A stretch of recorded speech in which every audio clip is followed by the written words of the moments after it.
Hi. Hello. Hello there. How's it going? Sorry, I'm a little late. Oh, that's kind of loud.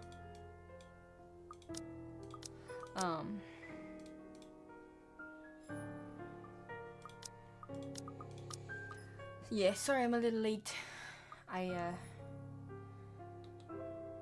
My brain is not working. No need for investigation. Alright, well, that just decided to start playing. Sure. This is fine, I guess.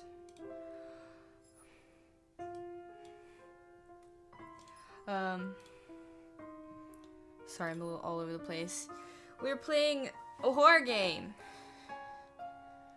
I'm really excited because we're getting to play a horror game, but also it's gonna be interesting because it's not a horror game that like the ones that we're used to, where it's like the scary is chasing us, you know. So we'll see. What's up? T, what's up? T-Ski, what's up? Shitty, what's up? I'm gonna go do this. Do that. Come on, why is it not working? Did that fix it? Yeah, okay. I don't know if I'll be covering text, so I might have to move again in a second. We'll see. We'll see.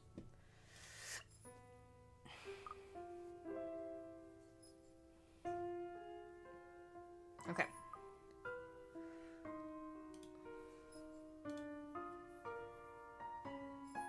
I think it's everything.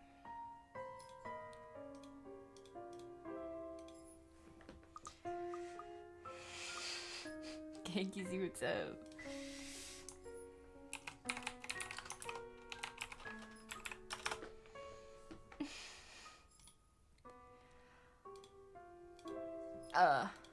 Okay.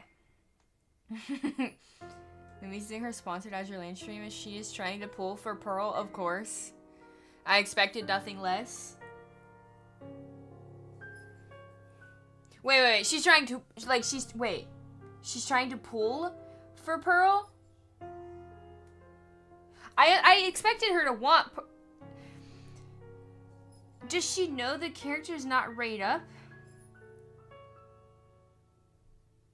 I mean, I'm sure she has copious amounts of gems to waste anyway, but does she know that the character's not rate up? Or is this a content thing? 90k, yeah, she's not running out, so I guess this makes sense, actually.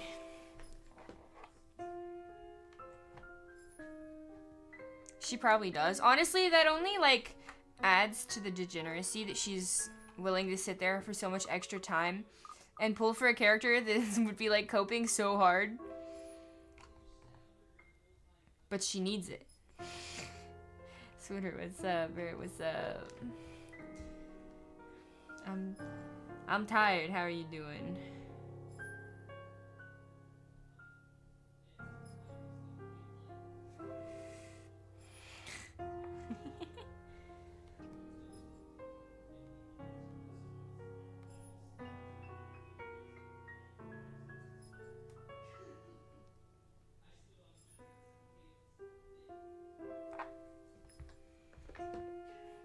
You just know that TRC and MD lied to you? They said Nui was playing Azure Lane in her off time.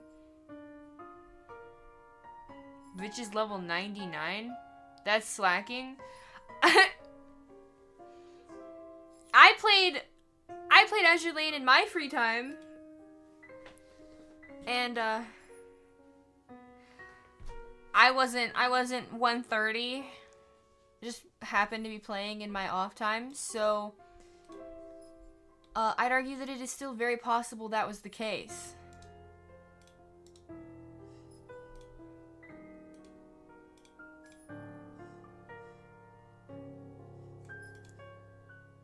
Could still have been possible. You were like level 110. That's not that far off. You can get to level 100 in like a month. Well, she could still be playing in her off time, and it doesn't have to be like daily, you know. But I don't know. I don't really watch Numi. I don't actually think I've ever seen her stream Azure Lane. I just know that she does it. I've seen clips of it. Was this game B? So it's a horror game. We're playing it because it's spooky season. Called The Letter. But it's more of like a visual novel style. So I think it's gonna be really interesting. I just needed something kind of chill today because I do this thing sometimes where, like, I swear to God, I feel like when I'm driving that it's gonna be my last day alive, because I like get so tired. Like, it's really, really bad for me to be driving when I'm tired, because I have such a hard time staying awake. Like, today, I was so sure I was gonna get in an accident because I could not keep my eyes open. I had to, like, I honestly don't know how I made it. But that happens to me all the time, unfortunately. That's been, like, every day of the past week for me. So when I got home, I basically passed the fuck out, which is why I'm late. I do apologize. She just goes, ooh, hot girl, OMG, stream ends.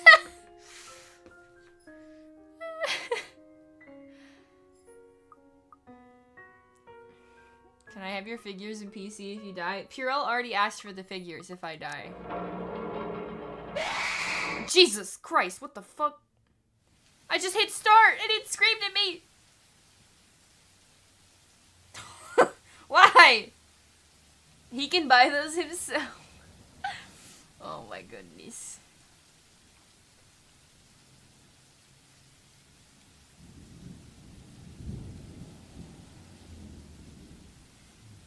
That actually scared the fuck out of me.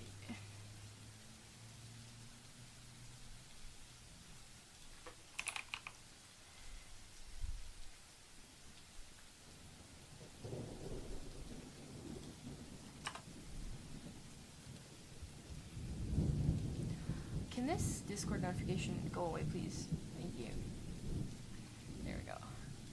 I wish the game would stop minimizing when I click out. What do we got? Options. Branching tree. It shows the outline. Oh, let's not look at that yet. Relationships? We have to manage relationships? Fuck, okay. We got Isabella. That's it. Well, there's a Hannah, a Zachary, a Marianne. Marianne. I don't know how to say that. Rebecca, Ashton, and Luke. Except I can't click them. Isabella's the only one. Interesting. Save, load, auto, okay. Go away.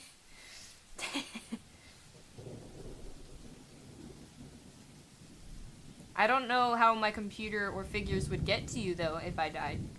Because I died, but sure.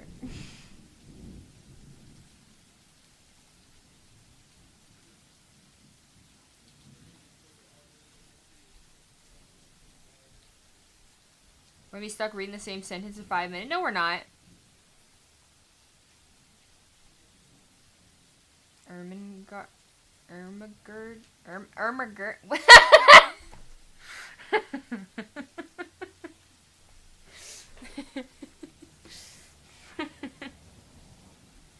He took a nap today, so you will be dead tired for the Nikkei 3rd anniversary live stream.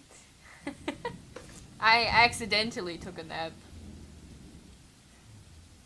It was very accidental.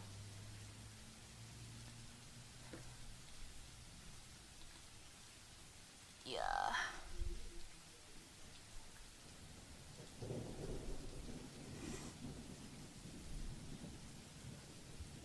I am still very tired.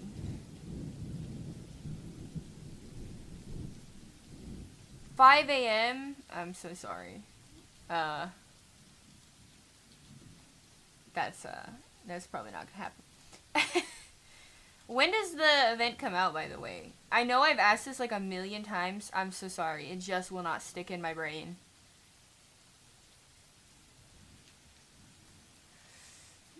I know. It just won't stay in there. It keeps leaving.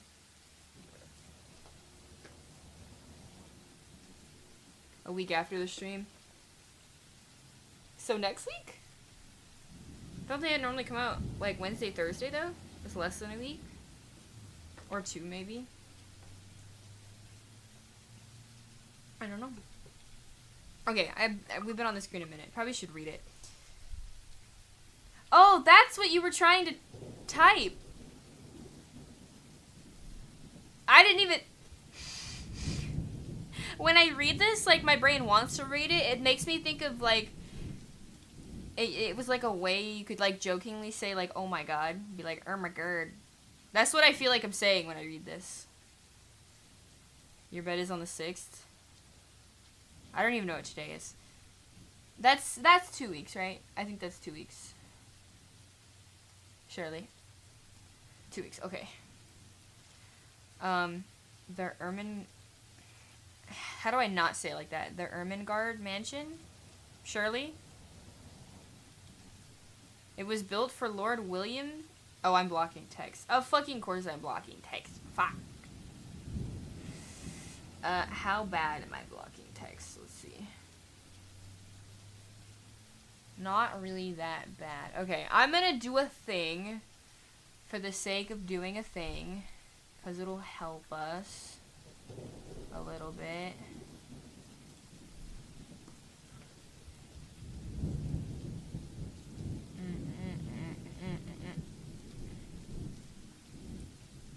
Is that better?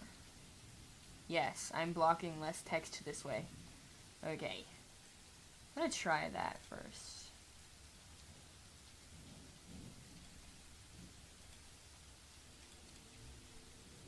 Why is this shit so tiny? What? Why won't it get tiny? Hello?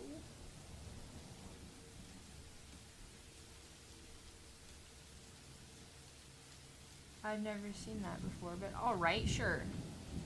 Good enough. Nothing is working, I swear to God.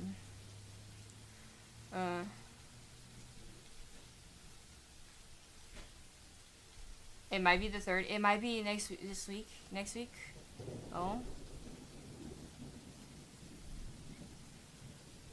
It was built for Lord William and Lady Elizabeth Ermengarde of Luxbourne, humble ambassadors of peace and beloved by their people. I'm predicting they're gonna be large words in here. Andy, what's up?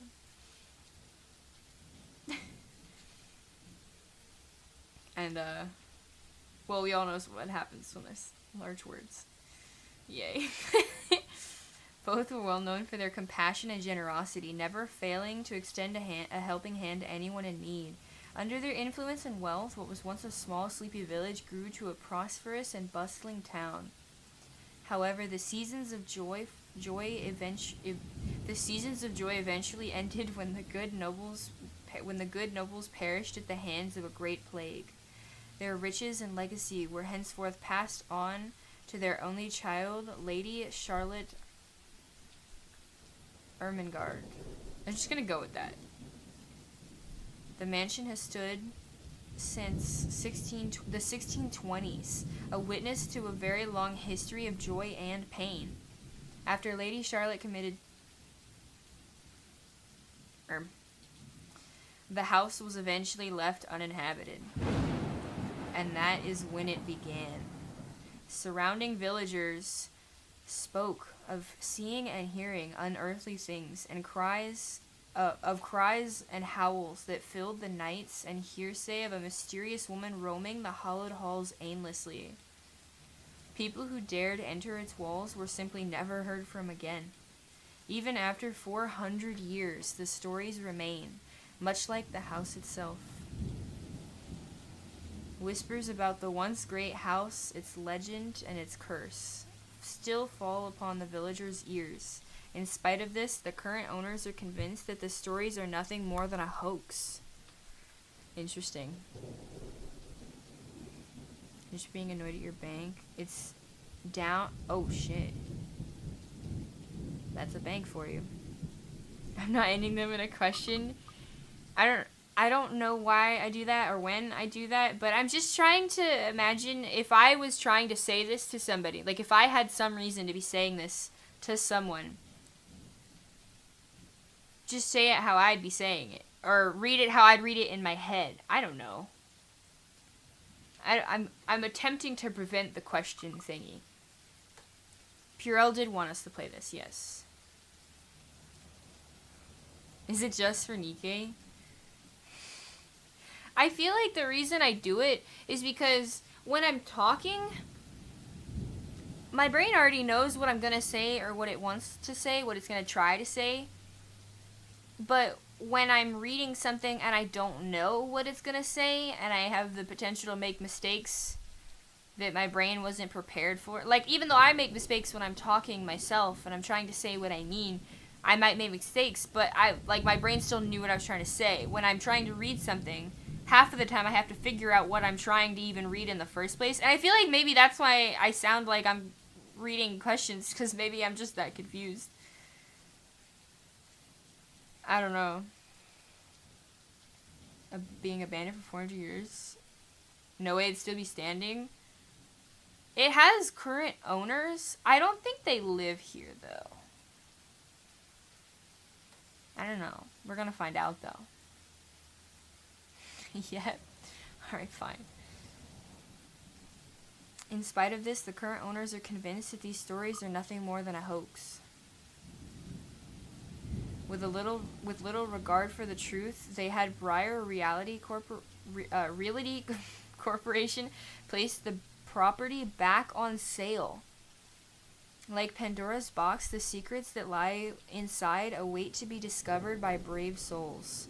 No matter what happens, take care not to be consumed by the curse. Alright? Also, let me know if the audio is okay, like game compared to my volume. I know I'm not talking as loud as I normally do. My throat is just not feeling it today. I don't think I could be loud if I tried. So the mic is a little closer than it normally is. Good luck. Good luck? What do we need luck for?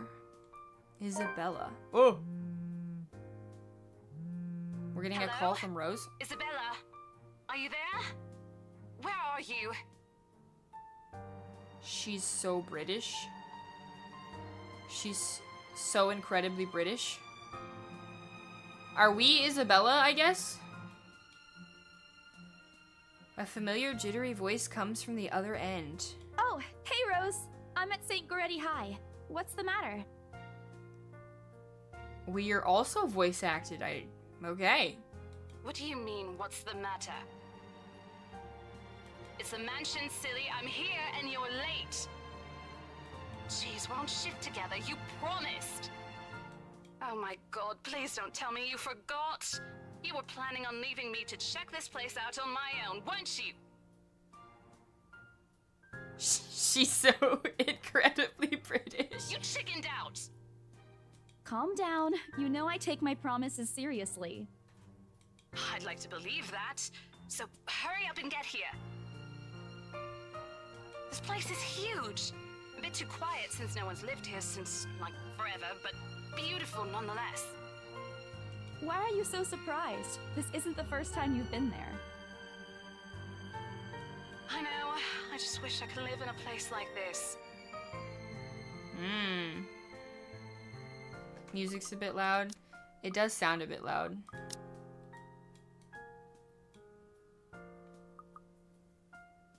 Is that better?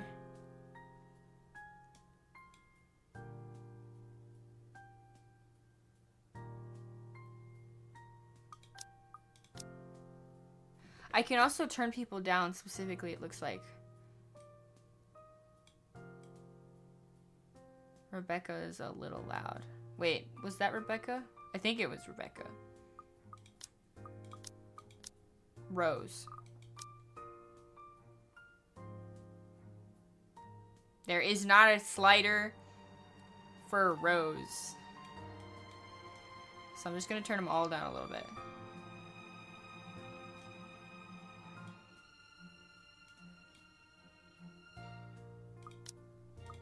Okay.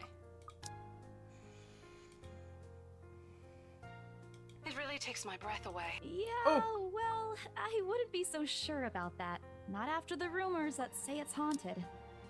I tried to click the mute button out of curiosity and I just skipped the text without even thinking. Oh, that's all she said, is it really takes my breath away. I wouldn't be so sure about that. Not after the rumors say it's haunted. It could still be beautiful even if it's haunted. Jeez, never mind those rumors. Ghosts aren't real after all. And even if they are, which they are not, they can't do anything. They're nothing but spirits. You don't know that. They might be listening or watching right now, and they might not be happy with you enough to curse you. No offense, sweetie, but that's a bit of a stretch. Believe it or not, it's better to be careful. Okay, so what is our relation to this person? We were supposed to go see this house with her. She's mad that we're late. At first I'm like, okay, maybe they're looking for an office or this is like a work thing. She said sweetie. So now I'm leaning towards they're dating. But what makes it less believable is that Rose said you promised. And then we said, oh, you know, I take my promises seriously. And she's like, I'd like to believe that. So get here. And I know that's like a diss, like, you're not here yet. Fix it.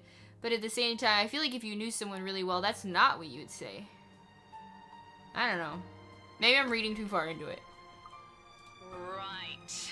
You know, not every property we sell will end up with a dead body stuffed in a sofa. You're at a high school? This does look like a high school. This is true. Are you a student or a teacher? I don't think we're a student. I really don't. And I think that mansion is where we'll likely find another one. I can feel it. That was one time, Isabella. Loosen up. Oh my god, we've actually found a dead body.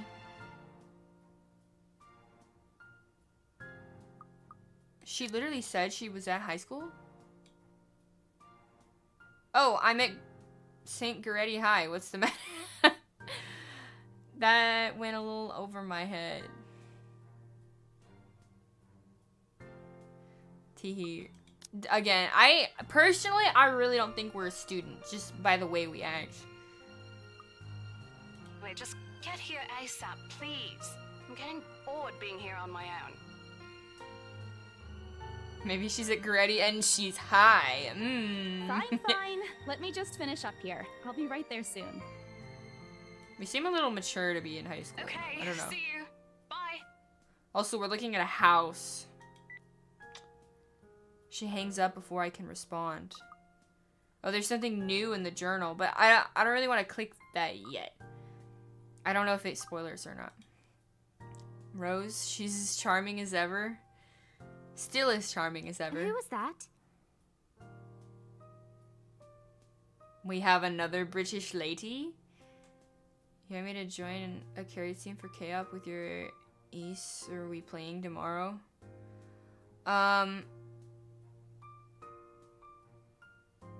Even if we play tomorrow, it wouldn't be before 3, right? So it wouldn't matter. That's up to you. I didn't think we'd be playing tomorrow though.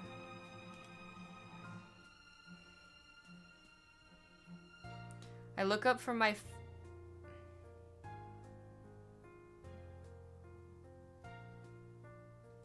Does it start tomorrow? I think I misinterpreted the question. If you like, I thought you were suggesting. It's just Rose. I thought you were suggesting like, do you want me to do a thing tonight or are we gonna play tomorrow? And I'm like, well, if you did it tonight, what does it have to do with tomorrow? Is it starting tomorrow? The third day is tomorrow? So wouldn't... Wait. Okay. I don't know, but what I do know is we probably won't do it on stream. So that if you want to, that's good with me. Sorry, my brain's not working. Not like it's normally working, but... The one who trained you. Oh, okay, this is interesting. It's not... The full line is not voiced, and I wonder what that's about. Also, I didn't expect them to be this animated. Her mouth moves, too. It's very interesting because it looks like a simple drawing rigged to move just like a VTuber would be. It's kind of nice.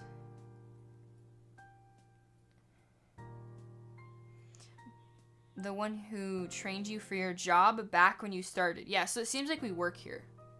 You're working together again? We are working together again. Just for this property. We've been scoping out that big mansion down Ansem Village after the renovations. So we are working together. I had a feeling it really did seem like a work relationship. Today's sort of its grand opening to the public. The RC wants to give it one last check before we let potential buyers tour it this afternoon. Hold on. Is this the same mansion you've been telling everyone about? The movement in the face is really uncanny. It's interesting how she actually rotates instead of it just being like one image to another. She actually like rotated, but when she like got there, it was like a hard stop, and her hair kept moving until it settled down. Like if I do this, you see the hair would like until it settles. It moves until it settles. But it's a little weird how she went so stiff halfway into the sentence. Read. I'm sorry. I'm intrigued. Didn't you keep saying how it just gave you the creeps? You actually went there? And you're going back? Well, I did promise Rose I wouldn't ditch her. And besides, a job is a job. Gotta do what you gotta do to make a living. As soon as those words leave my mouth, Becca lets out a soft chuckle. So then why are we at school here? Like, why are we out of school if... It seems like we sell properties? What's so funny? Nothing. It's just that I didn't expect you to say that. Coming from you, it sounds so out of character. I mean, no offense, but you've been Career freaking day. out ever since you got assigned to it. Cursed rumors and all. She didn't finish it. I honestly thought you'd back out. Not all the time. I could really use a huge amount of cash right now, and this is just the fastest way to get it. Plus, listen to this. Briar Realty wants it sold as soon as possible, and the agent who lands the deal is going to get a huge bonus! They never give bonuses like that. Getting that would make life so much easier. They're desperate, I'm desperate, it's perfect. A sympathetic look crosses her face. You know, if you're really in urgent need of money, you could have just asked me. Do we know you like that? Or Ashton. Who's Ashton? We can always let you borrow, and you can pay us back whenever. I have to keep myself from groaning out loud. In all the years I've known her, I can already tell what to expect once she has that expression. Becca... I've noticed that you've been living off instant noodles these past few weeks. She crosses her arms and grimaces at the thought. Her voice slightly raises as she begins to scold me. Instantly, I'm reminded why Becca excels at teaching boisterous teenagers. No idea if I said that right. Stop eating junk. They're cheap, but they're not good for you. You'll definitely end up in the hospital if you keep at it. Here we go again. You're not my mom. I eat other things too. Hey! I eat other things too. Make your first decision. Okay, she liked that. She liked that. I'm assuming if we said you're not my mom, she'd probably be upset. Okay, so we have to manage relationships too. Interesting. Oh, here we go. Journal. Timeline and profiles. Oh, Isabella? I think that's us. She's 26.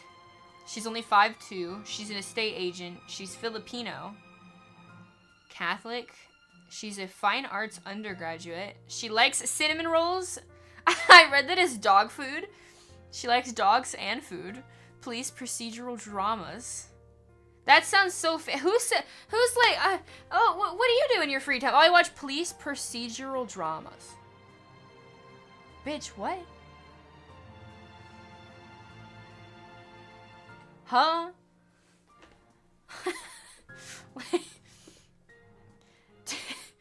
She's the third child among 7. A daughter of a laundrywoman and a jeepney driver? What's a jeepney driver? She went to a public school and is an average student, but took art easily. Eventually, she pursued a degree in fine arts and encouraged by her father. However, the man was diagnosed with a terminal illness. She had to stop studying to make money. This is so sad. What the hell? Okay, we don't have anybody else's journal entry and nothing going on in the journal. Pura, what's up? Hello. Hi. I'm sorry. I figured you would show up if you had the time, and if you didn't, you'd watch the VOD. I didn't want to pressure you to show up in case you were busy. Even though I know you probably would have been told. I deserve that. But the good news is we haven't gotten very far.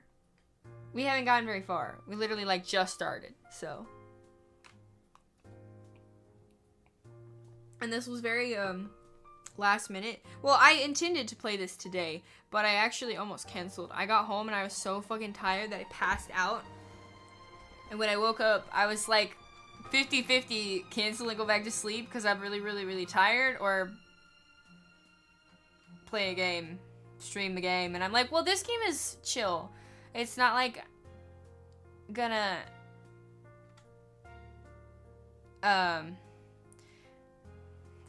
it doesn't take a lot of effort, I guess. It wouldn't like strain me, if you will. So I was excited. Play something chill. I've yapped every 5 minutes, every 5 sentences.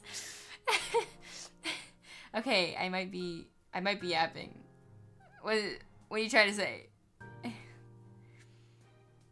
I get it, yeah. I haven't read a visual novel in a while, too. I kind of missed it because I have so many on my Switch.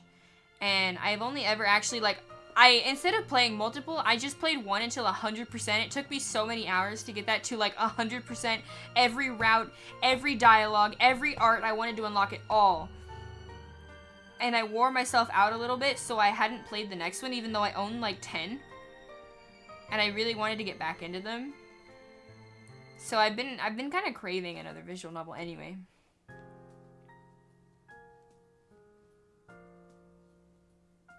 Need to read one event and side story before anniversary.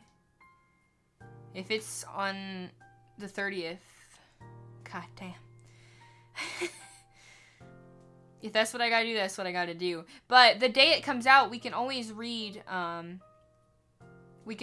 whatever else we need to read first too, because the first day I'd have to pay for extra stuff to be able to unlock the rest of the chapters. So I might as well just read all of them the second or third day when I can read them all.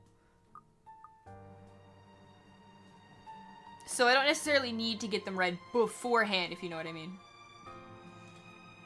I fold my arms across my chest, mimicking her posture and giving her the best frown I can muster. The same one I'd used with my younger siblings when they were being very difficult. Instead, she only raises an eyebrow at me. That's not going to work on me.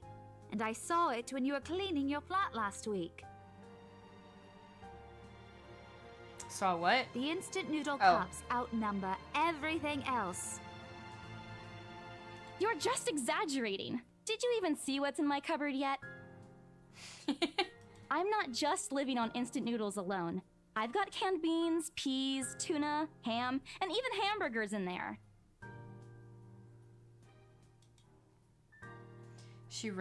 Becca's wrinkling her nose by the time I get to the end of the small list. She even went a little green on the last one. What was the last one? Hamburger? What? I would have laughed at that if I didn't know it would only lead to more reprimands. Aren't those the same ones you won from the grocer's raffle more than a year ago? The hamburgers?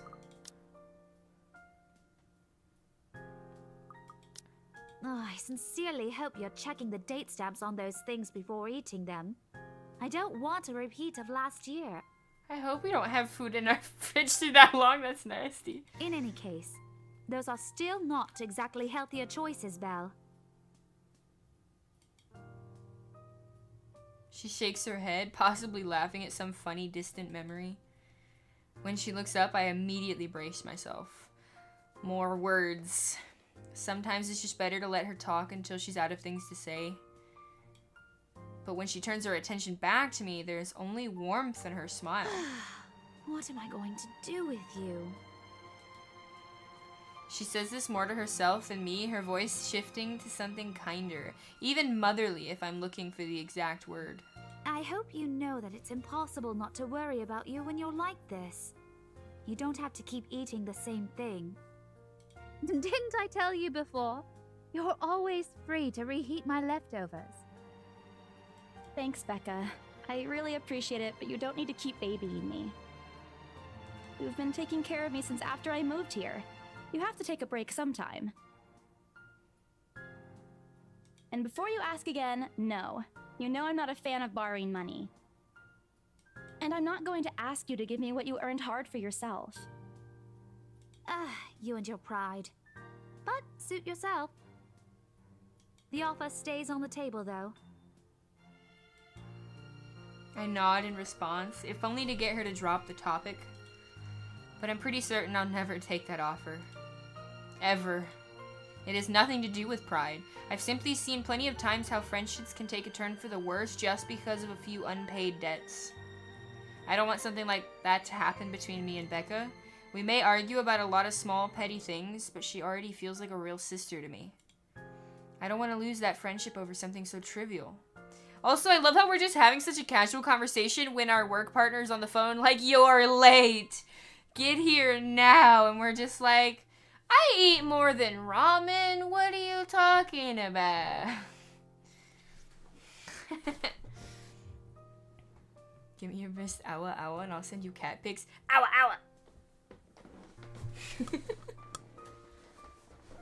I want the cat pics. Eden Spear. What a weird name.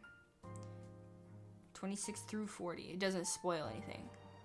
I see.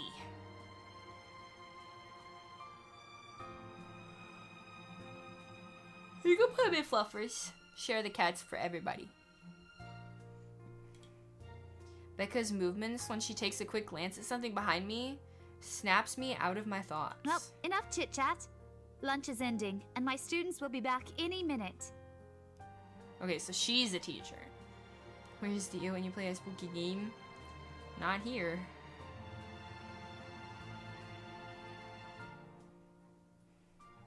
How long into the game until it does get spooky? I'm just curious.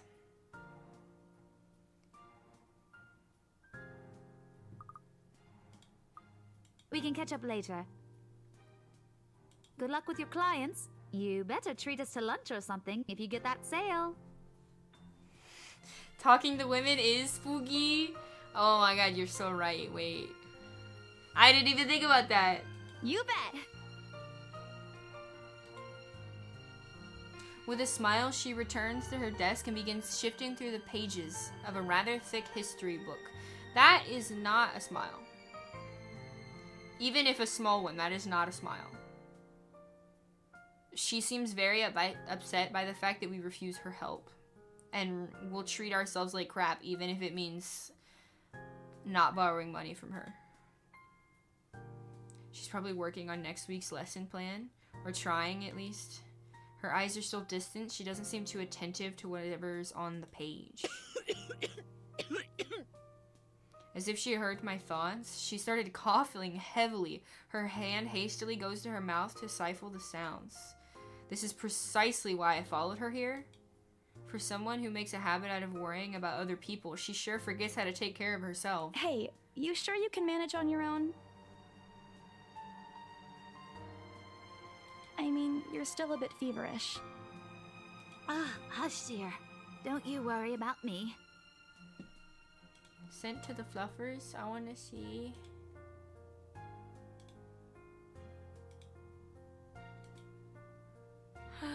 Kitty.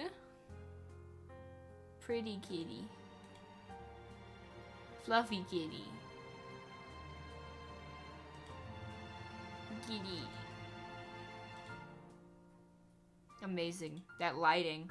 Peak. I'll just drink some medicine and I'll be right as rain. I level with her a flat look. She's had a cold for a couple of days now. Something about the strange weather not agreeing with her lately. And despite my advice to take the week off and rest, I found her apartment empty when I dropped by this morning. She even left the medicine her doctor prescribed. Look who's being stubborn now. You shouldn't even be working right now. Seriously, you big baby. I'll be fine. For now, just go to work and stop making that Rose girl wait for you. Yeah, that's what I'm saying. We really must not value her time, because, like, holy crap. I'm a fake woman, so it's okay. Rodrigo Mendez. That's me. They don't need to know that, though. I have no such thing, MD. I have no such thing. I'll call you if I still feel bad, and you can come pick me up if it makes you feel any better. She offers me a reassuring smile, and I can only sigh. Why do I even bother? There's no stopping her once she's decided on something. Defeated, I reach inside my bag and pull out the same bottle of medicine she had left earlier. My ass says otherwise. I didn't say that I didn't have a schlong, but there is no food at anything. Just saying. I mean, what?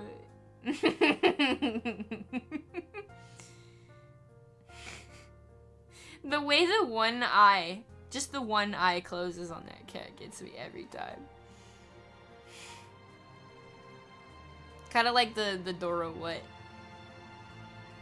She looks at it wearily when I place it in front of her. So you won't take medicine, but in this situation, you would most definitely want us to take medicine. Unfortunately for her, this is one thing I'm not letting her have her way with. All right, but don't forget what the doctor said. Drink this on time. I'll see you later, okay? There's an amused gleam in her eye when she shifts them back to me. Look who's playing the mother hen now. Rebecca! Okay. I won't tease anymore. I'll make sure to drink it, Mom. Before I can retort, she casts another look at the clock. I take that as a sign to finally end the conversation and my short visit. With a small wave, I leave her alone to her classroom and her thoughts. I hail a passing taxi to take me to the property as soon as I leave the school grounds. I don't know what that said. Oops. The mansion is some ways out in the countryside, but I don't have trouble giving the driver directions.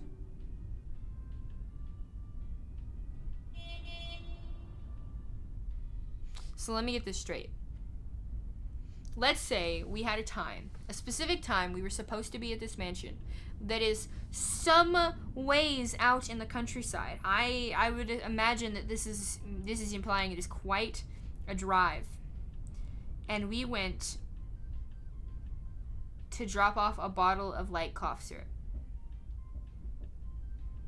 When our coworker has already called us, "You are late." And it is out in the countryside.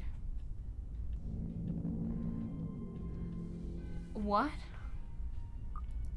You're being kind of a bum. We're kind of an asshole. What the hell? You're getting your beard licked by your cat, Elp.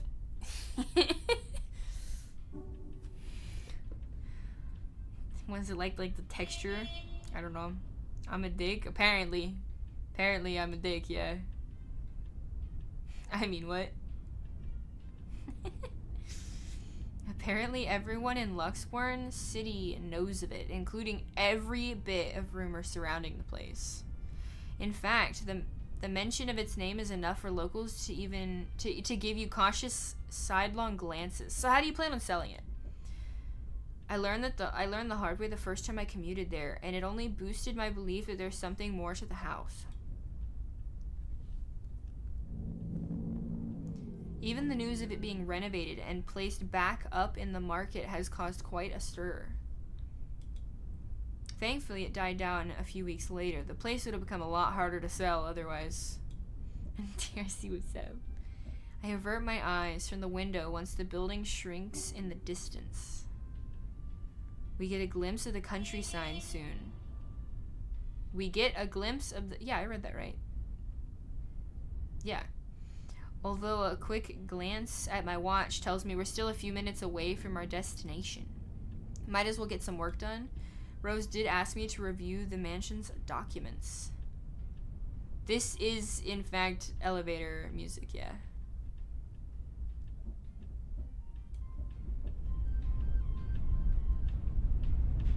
You hear it?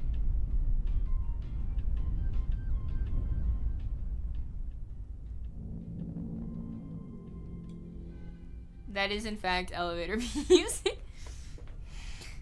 I already looked over them last night, but you never know when things might go wrong. Life.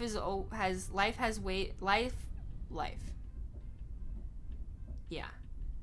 Life has ways of messing things up like that. Halfway through reading the papers, my phone rings again. Let me guess. I pick it up without looking, neatly tucking it in between my ear and my shoulder. It's probably just Rose again anyway. Okay, so my guess was that it was Rose. The way she says that makes me think it is not going to be Rose. Rose? Aha, it is not Rose. It is Ash. Guess again. Life. The perfect emote for, yeah. That's exactly, that right there, that encompassed what I just said. Mm-hmm. Who's this fuckboy? And what about Ash? Look, there's another Ash. There's two Ashes now.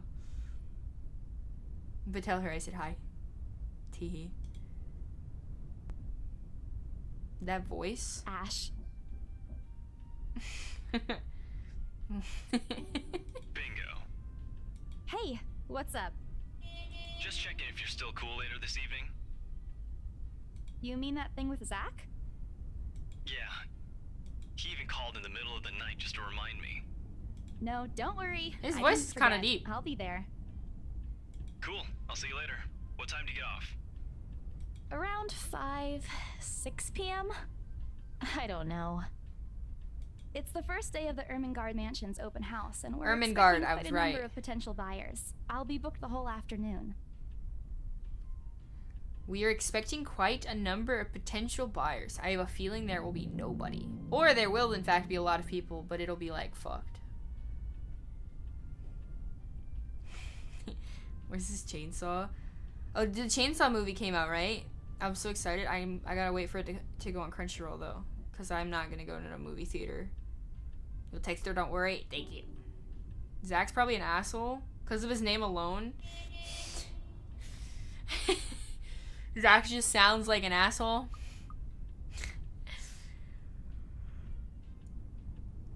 Ermengarde Mansion? You know, the big Jacobean mansion at Anselm Village? I'm on my way there right now, actually. On your own? Yeah, well, Rose is already there, but yeah. I see. Looks like the scaredy cat finally toughened up. Shut up!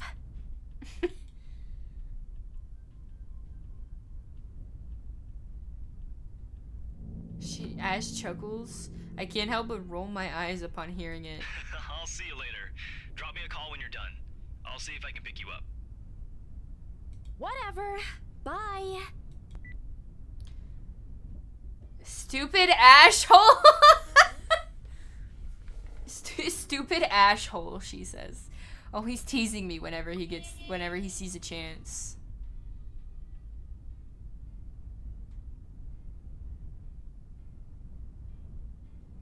Ash says, fuck you. She didn't. She said, hi, pretty lady.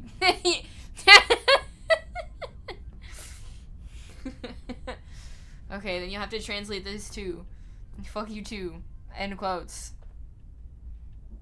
I'm waving. I'm just like waving. Yeah.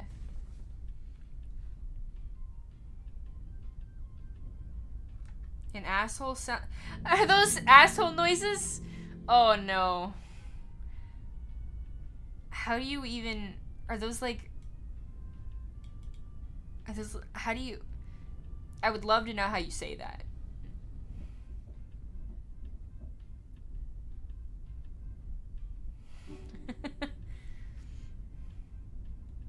I'll show him who's tough. Journal updated. It takes a few more minutes until I finally reach the infamous mansion. I have to admit, the entire property does look wonderful from the outside. Yet despite all of this, it does nothing to hide that something is just wrong. The surrounding area is unusually silent, and only the rustling of leaves can be heard as the occasional breeze passes. While Anselm Village is just a few miles away, everybody keeps their distance on purpose. Perhaps out of fear, the horror of falling under the mansion's curse, somehow it makes me feel sad. The lack of immediate human presence just makes this place all the more eerie than it has any right to be. If it's uncanny in broad daylight, I can't imagine how this place would look at night. You planning to go inside that place, Missy? I was not expecting him to be voice acted too. I mean, I guess all the people are. It's just like our internal thoughts that are not. So I guess I should expect a voice from everybody. But I guess I wasn't expecting us to talk to him where it would need to be voiced, I guess. I don't know. Those asshole noises. No, it's French. Oh my god. Luigi's Mansion? We need a vacuum?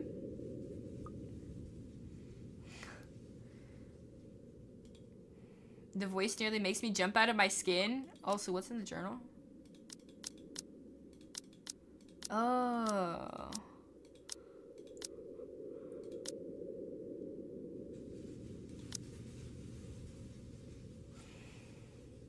Seems like there's like 2 entries potentially a day.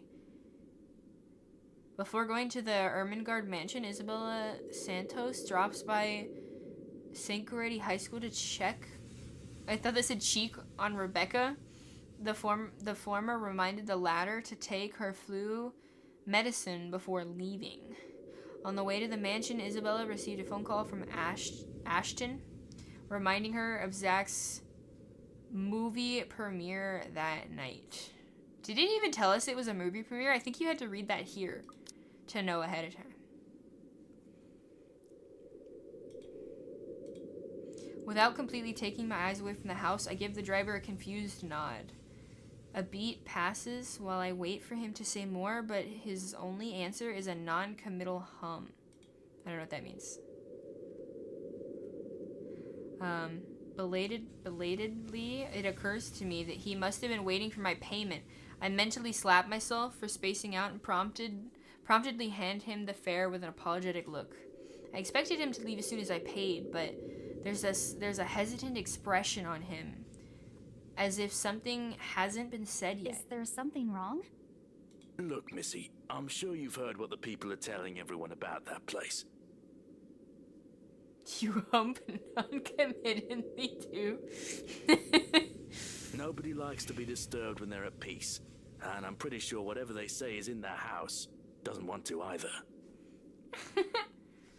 Interesting. I admit they did a good job fixing it up, but there must have been a reason why even distant relatives of the family who used to own the house never lived in there despite inheriting it.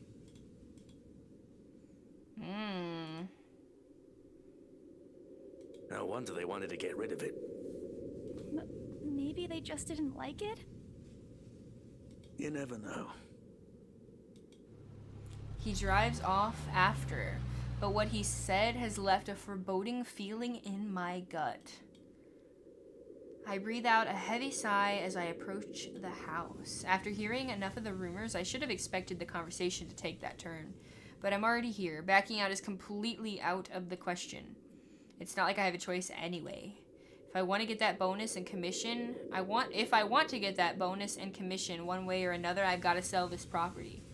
The door is ajar when I get to it. However, while my own copy of the keys dangles uselessly in my hand. The door is ajar when I get to it. However, while my own copy of the keys... This sentence seems very strange to me. Like, I just wouldn't have phrased it that way. Rose must have left it open when she arrived.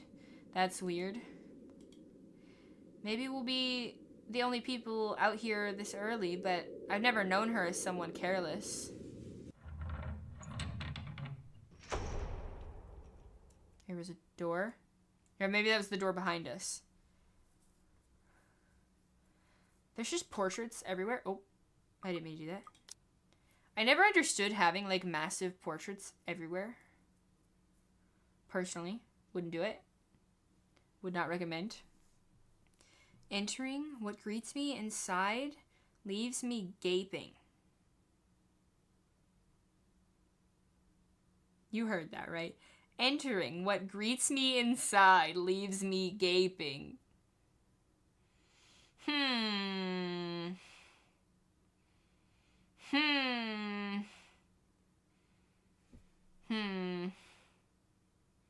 That sounds sus. Sounds very sus. Commit to the humps.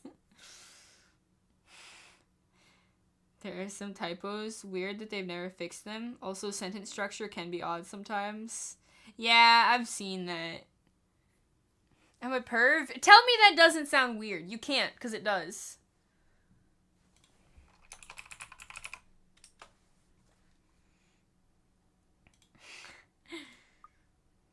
It's because you're poor? Is it just like a rich people thing to have, like, portraits everywhere?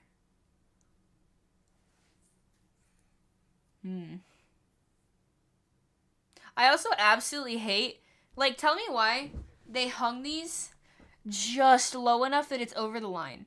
Like, they had plenty of room. Bro, hang it where it is just barely over the line, at least. Like, the wall has a kind, neat little divider for you, and you just said fuck it. We're going over the line. Why? Stare. They've cleaned every corner, waxed the floor, dusted the antiques, searched every nook and cranny and crevice. And it made it spick and span.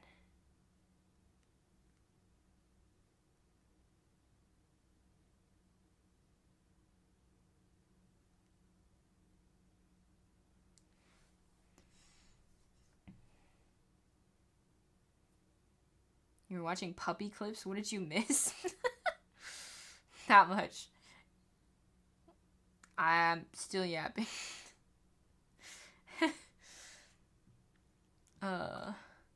All for the sake of making the mansion more enticing to the modern day lords and ladies.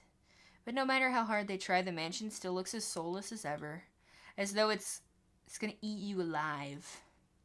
If you ask me, they should have just listened to what other people have been telling them and leave this place alone. Some things in this world are better left alone, never to be disturbed again. Rose? The echo? Holy fuck. Damn, that art is nice.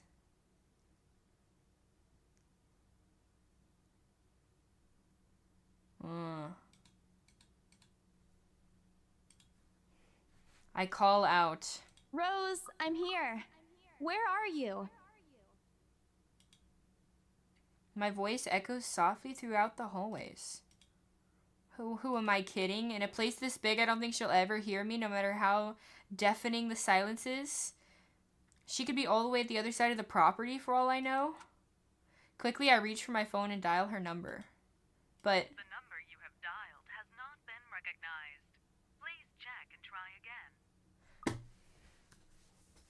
This is our fault. This is our fault. She said, I'm here. Alone. Please get here. You're late. What did we do? Have a casual conversation about eating ramen. She could be dead, man.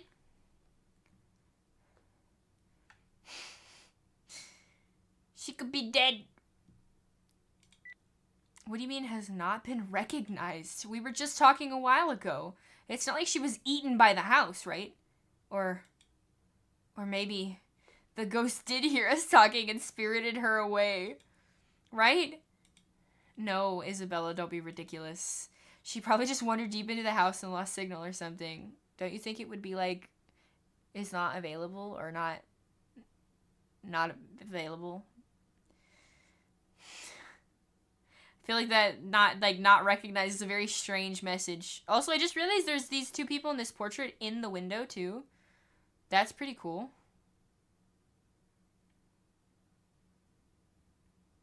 It's like the stained glass portrait. She was dead the whole time. It was the ghost calling us. I dial her number again, hoping the call will connect this time. The number you have dialed has not been recognized. Please check and try again. But to no avail. Oh boy. I have a very bad feeling about this. Rose?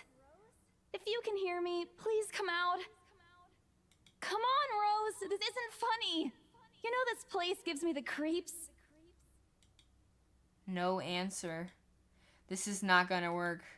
This place is big. She could be anywhere. I need to start looking. I take a deep breath before venturing deeper into the mansion.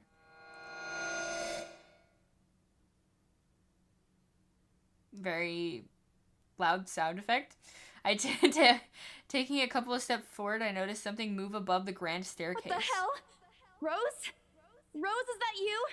She could very well be getting us back for making her late because she knew we were scared. And I kind of feel like that's what's going on here because something to have happened to her already doesn't seem likely. Not funny. I'm leaving you if you don't come out. Not coming out, huh?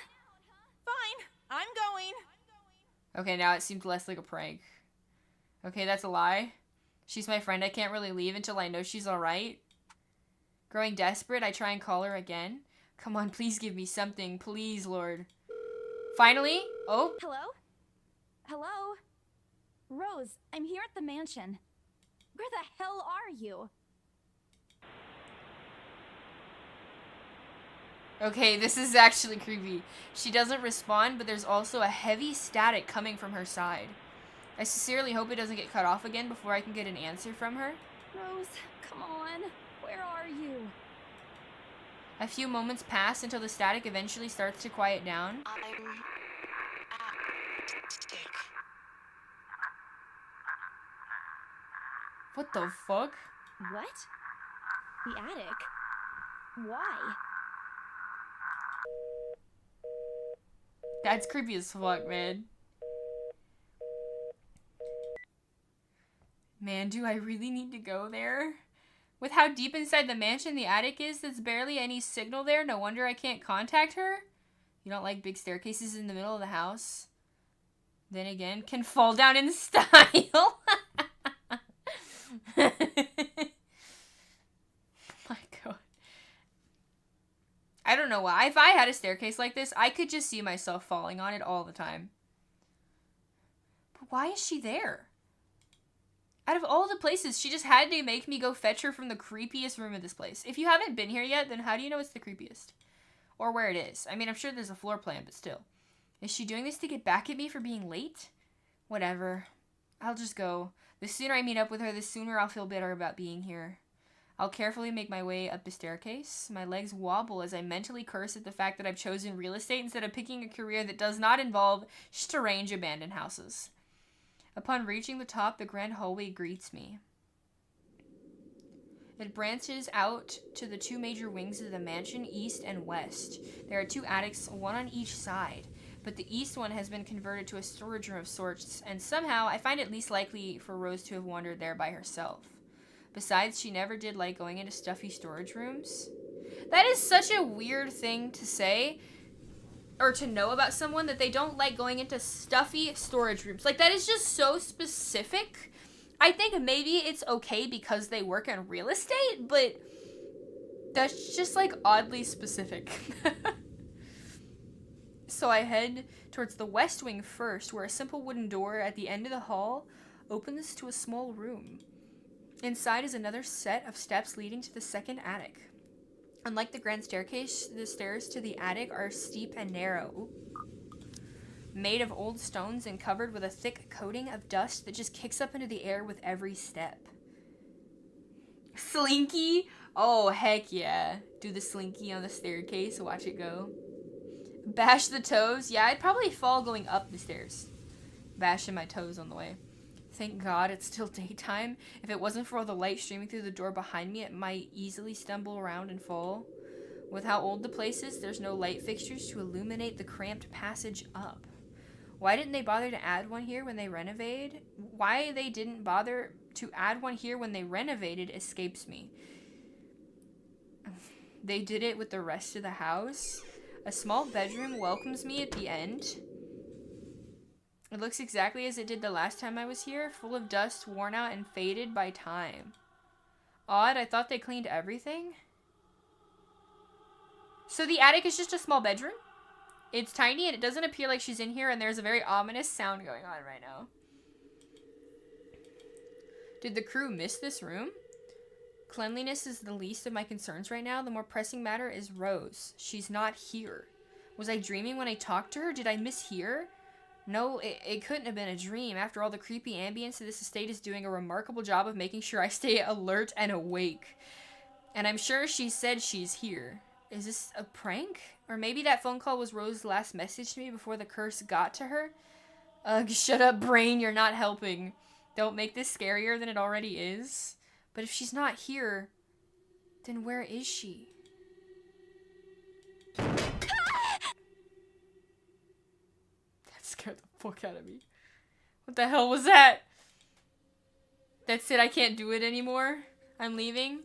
We must have angered the spirits living here. I knew disturbing this mansion was a bad idea right from the very start, but nobody listened. Be fucking realistic, they said. They think I'm cuckoo because I believe in curses and ghosts and all that.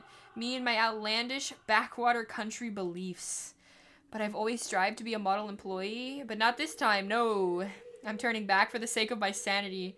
Briar Realty can find another agent who's more fucking realistic to tour people around this haunted house. Before leaving, I take one last look at the gloomy old room. Just to check. Huh? What's this? I love how we were like, what is that? But didn't seem to instigate whatever the sound was. Like if something fell or if Rose was actually in here. Maybe like around a shelf or something. I don't know. Honkai's getting a $250 skin for a new character that's coming out. And you actually have to swipe for pulls to get it? Yeah, because Honkai doesn't have skins. Does it? As far as I'm aware, it doesn't. They do, I believe they do alt units, though. But they're not mainly for, like, a theme or skin. It's, like, basically like a retrofit, but another unit. From what I can tell. But $250 for a skin is insane. My worries about Rose's whereabouts must have caused me to miss it when I first entered the room. But there's clearly something on the floor. It looks like... A letter? A letter. Oh. Lying on the ground just a couple of inches away from my feet. Out of sheer curiosity, I lean down and pick it up. Strange. I don't recall seeing this the last time I was here. A few days back, me and a few other agents inspected the mansion to prepare for today. I had been the last to look inside the attic and leave. This certainly hadn't been here before. Someone must have left this in this room since. Did Rose leave it? Was she here? I couldn't have missed her though, could I? There's only one set of stairs leading to the attic. The letter isn't exactly in pristine condition. In fact, it looks rather ancient. The paper is so thin and rough, I'm worried it'll fall apart if I so much as touch it. But with great care, I open it and read what shakes me to my core. What? Oh my Achievement? God. Find the letter. Name drop. That's freaky as fuck. Help me, help me, help me, help me, help me. It looks like it's written in blood. There's like fingerprints and shit. Nothing but the word help me fills the page. All of it seemingly written in a crimson shaded pen. Or blood. I gulp. The same phrase that goes on and on and on until... Oh my god. Oh my god. It's like those dumb-ass messages. People are like, yeah, the chain letters. They make you read this whole thing, and then they're like, if you do not send this to 10 people, you will have bad luck for 10 years, and you will die alone, and you will be broke. And then people do it, because even though they might not think that's gonna happen, they don't want it to happen just because they didn't send it, so they send it anyway.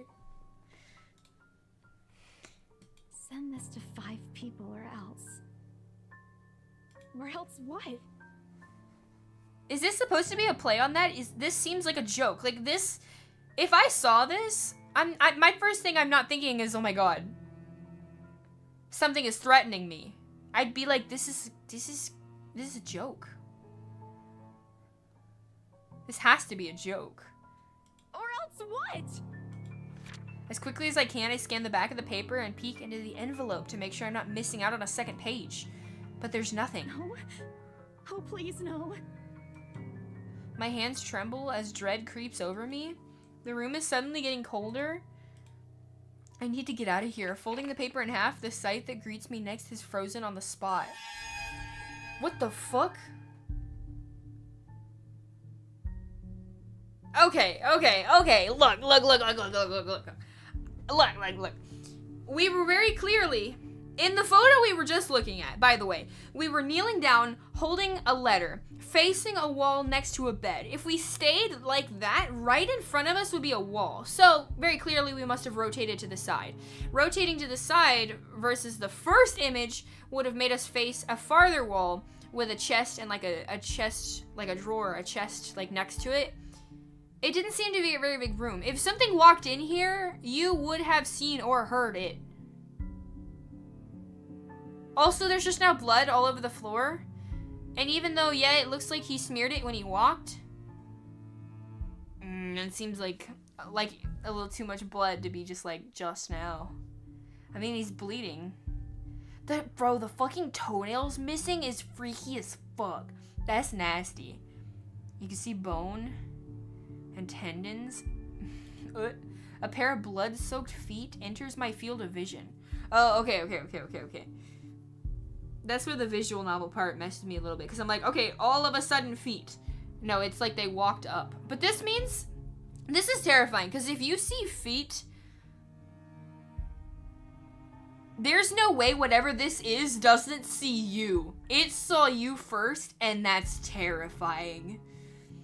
Sweep the leg. Kick the legs out from under him and run. Feet fetish? Okay, look, I've never really understood feet fetishes. You do you. It's not for me. If you have a fetish with these feet, you need help.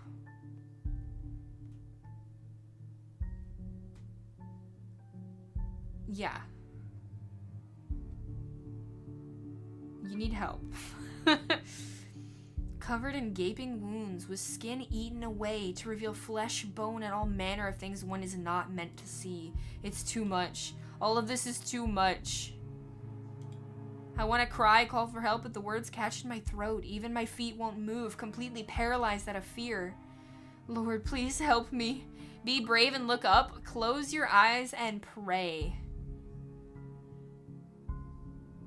So, my mentality here, whatever this is can already see us. There is no point in not looking at it. You know those things when you're like a kid, you're laying in bed and it's dark, and maybe you left a door open, or there's something in your closet that just looks a little human-like in the dark, and you look at it long enough that it starts to look like a person in the dark, or you see something come out of the open door in the dark, and the only option you have is to like pull the blanket over your head so you can't see it and hope it goes away. Is very childish logic. But in this situation, I mean, you're not always going to be rational. Something that very much is not ever supposed to happen is happening. What are you supposed to do in this situation with something that shouldn't be happening is happening? Like, you're not always gonna make the best decisions. But I feel like I'd want to at least look at it, because it can already see me. I'd feel like I'd at least want to see it. I need to face it. Whoever, whatever these feet belong to, I need to face it.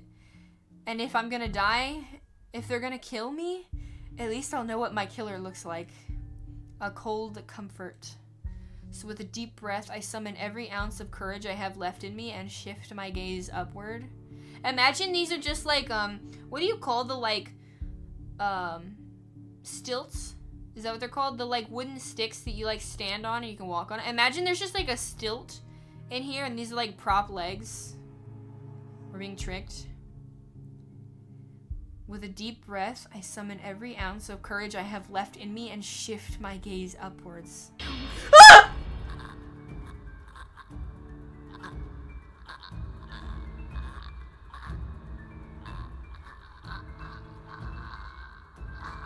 Okay. I need to stop staring at this. I want it off my screen. Don't hurt me. Bro, that's creepy as fuck.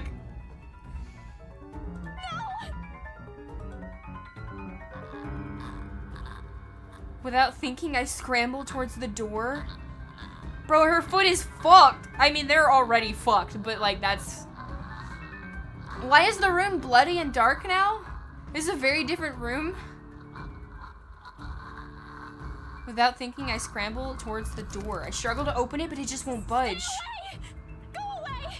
Please, Lord! Make it go away! Why now? Why won't it open now? My heart sinks as reality draws in. I'm locked in. Locked in with that thing. Let me out! Let me out! Lord, please, let me out! Definitely needs a shower. This room could use so much Clorox right now.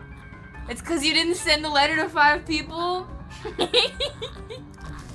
It slowly approaches me as I wrench the doorknob violently back and forth.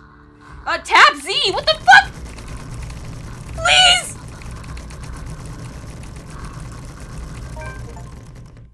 Oh. Win a QT without skipping? Win a QTE? Oh, you can skip the QTEs. Maybe you have a limited number. I just spasmed so fucking hard to hit that. I didn't expect there to be QTEs. What the fuck? Hear me out? Oh my god, TRC, I don't want to hear it. I don't want to hear whatever you had to say about with the girl on the screen. I'm sure it's fucked.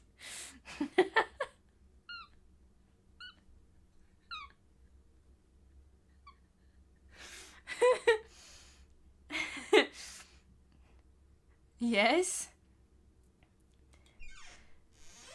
The tapping on the keyboard equals a broken doorknob? Actually, that makes sense. Rude? Rude? Alright. Alright. I'm predicting it now. I'm mentally predicting. What were you gonna say, huh? What were you gonna say, huh? The door finally swings open and I couldn't have been happier. Wasting no time, I leap out of the door and don't look back. My feet pound against the floor in rhythm with the loud, fast beating of my heart. By the time I run past the hallway and find myself atop the grand staircase, my chest feels so tight it's like it's gonna burst. But there's nothing compared to the feeling of hope that the sight of the exit gives me. Racing down the stairs, a breathy laugh escapes me and... my shoe slips! And I find myself falling. What were we just talking about? Pun, what's up? Warning, this do be a horror game. And it's a visual novel, so I thought surely it can't be that scary. This game has already proceeded to scare the shit out of me twice. This is just actually me.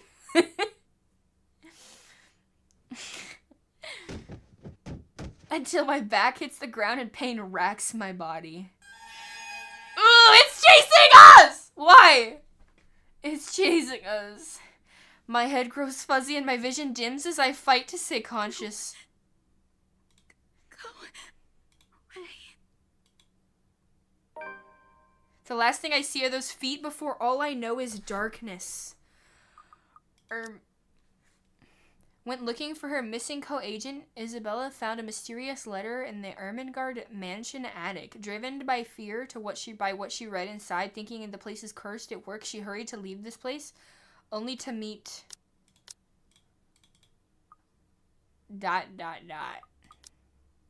You did say it was spooky. I really didn't know how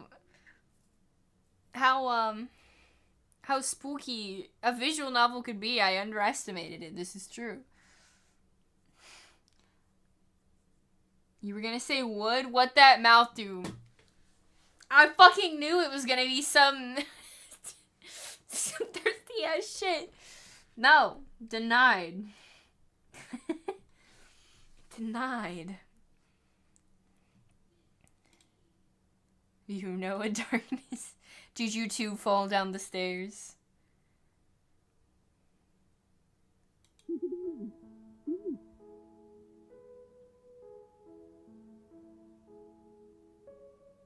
Oh, this music sounded like the music, the Mita music at first until it changed just a little bit. And now it's very different.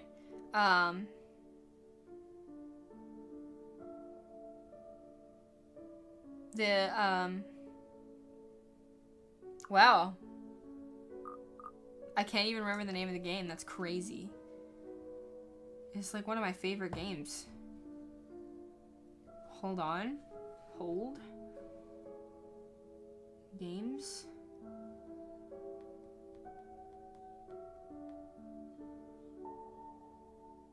Me-side.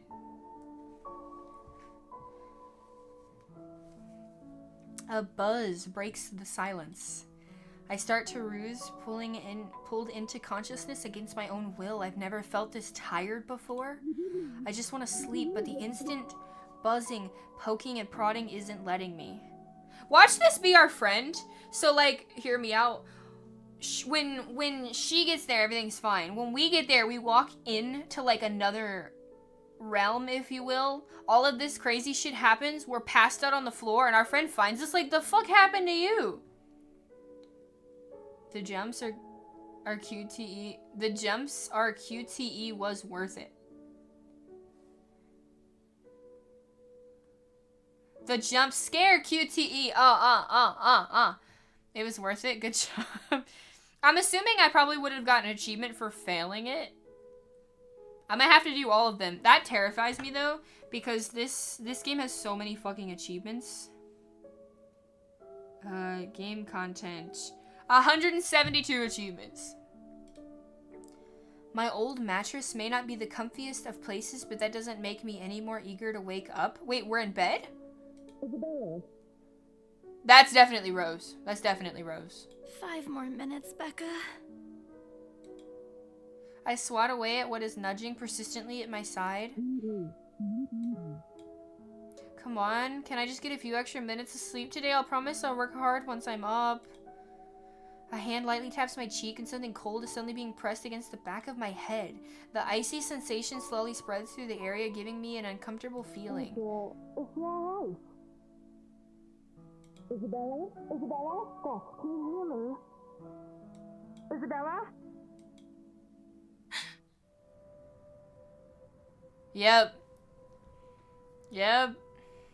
172. Yeah, it's crazy. Oh yeah, my bad. I'm gonna be playing a lot of this game. I probably won't do all of it on stream. That's gonna be a lot. But I do intend to get all achievements. The fog immediately lifts from my mind the moment I recognize the voice and my eyes snap open.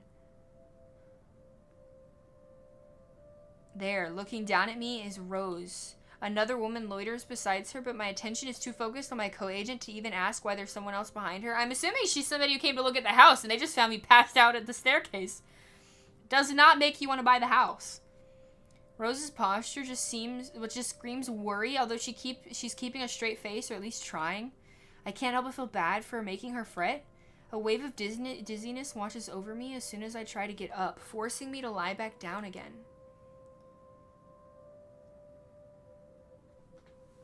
Luckily, the feeling subsides after a few seconds, only until a mild throbbing somewhere at the back of my head remains. Oh, fuck. Sorry, I drank water and it went down the wrong pipe.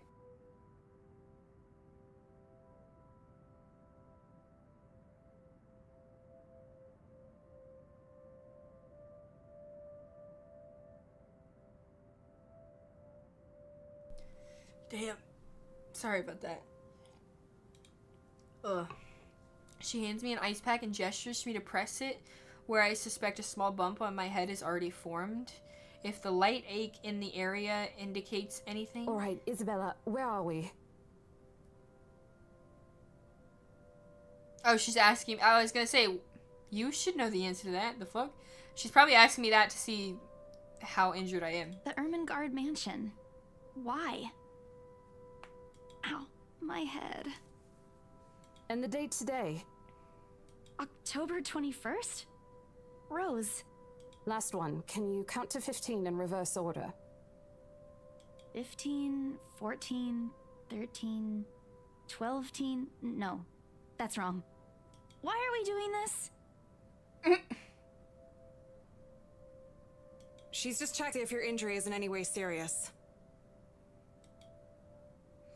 This time, I curiously regard the woman standing beside Rose. It's impossible to overlook her with the way she towers over us. And here I thought Rose is already tall. Who is she anyway? One of the remaining cleaning crews? But with how primly dressed she is, I don't think anyone would want to clean in a suit as expensive as that. In a suit, an expensive suit at that. The gloves alone must have costed a fortune. Her eyes slowly shift between me and Rose, considering us with an almost unreadable expression before finally fixing a sharp gaze on me. I can't help but fold my arms protectively over myself as she does so. She may be far from a cleaning crew, but she certainly looks like our supervisor during the evaluation. Just do it, please. I eye them both warily and recite everything as she has asked. She releases a breath of relief when I'm done. You scared me for a moment there. I was about to call for an ambulance. I'm not gonna lie, watching this game again has already got me sweating even though I know what happens. Ooh. That's not a good sign for me. Are you alright? Has this changed at all? Doesn't look like it. And I still can't click on anybody, okay. Exasperation soon replaces the dull ache. The memory's a little fuzzy, but the attic and... There was someone, Rose. In the attic. Someone? You mean a client? Oh, that's unlikely. It's probably just one of the cleaning crews. The boss sent a few of them back this morning for some last minute... No, not any of those. They're... I'm not actually sure. Wait, didn't I call you? You said you were in the attic when you answered. That's why I went there in the first place. Mm-hmm. Both Rose and the lady look at me like I've just grown another head. Did I say something weird? Rose quickly casts an apologetic smile on the woman before awkward silence stretches further. It's her saleswoman smile, the same one she taught me back when I was still her trainee. I should show this to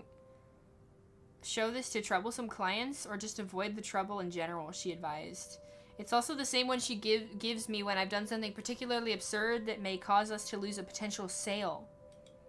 Her eyes are serious when she turns back to me. She takes both of my shoulders, gently squeezes it, and with as much patience as she can muster. As much as I'd love to have gotten at least a heads up of your arrival, I didn't really get a call from you. You know, signal here is absolutely horrendous. I was in the garden earlier and couldn't even make a single call. Isabella, I'm going to ask again. Are you really all right? What happened? I don't know. It's all a bit blurry.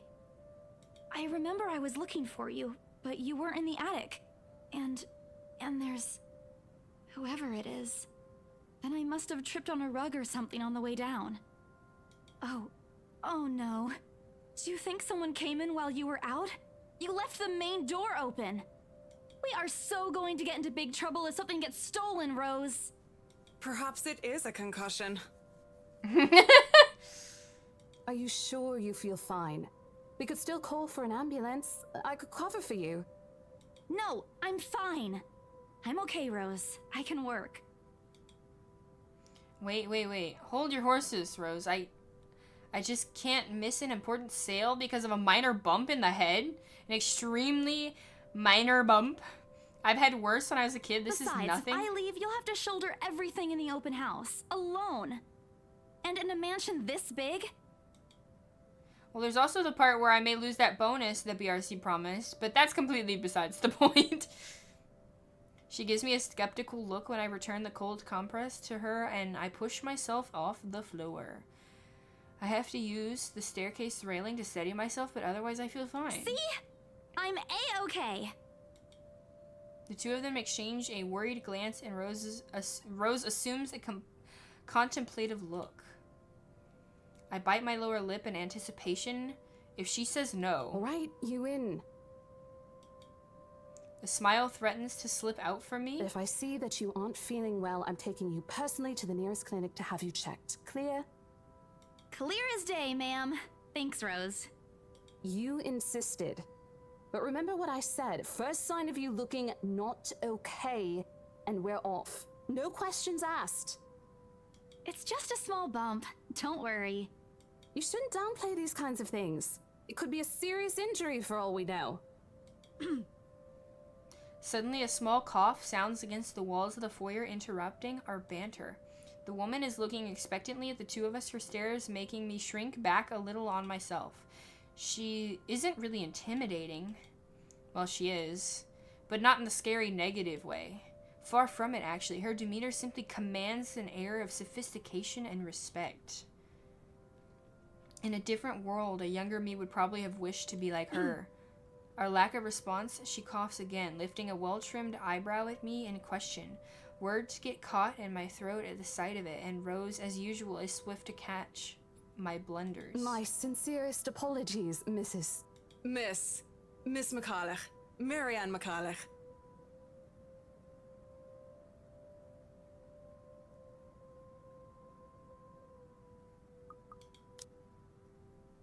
Miss McCulloch. Marianne McCulloch.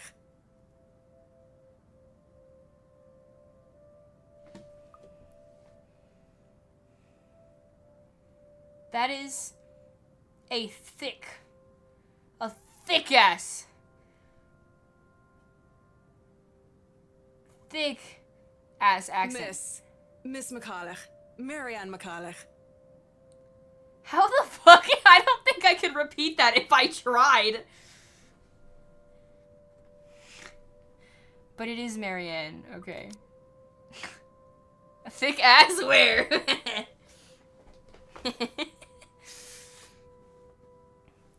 I debated using the word accent because she's just saying her name. You know, I imagine it doesn't matter what language you speak or how good you get at English, but I imagine that if your name is one like this that doesn't make a lot of sense in English, it sounds like you'd say it how you'd say it in your language. I mean, is that really an accent, though? I don't know. She hasn't had enough lines, I think, to determine.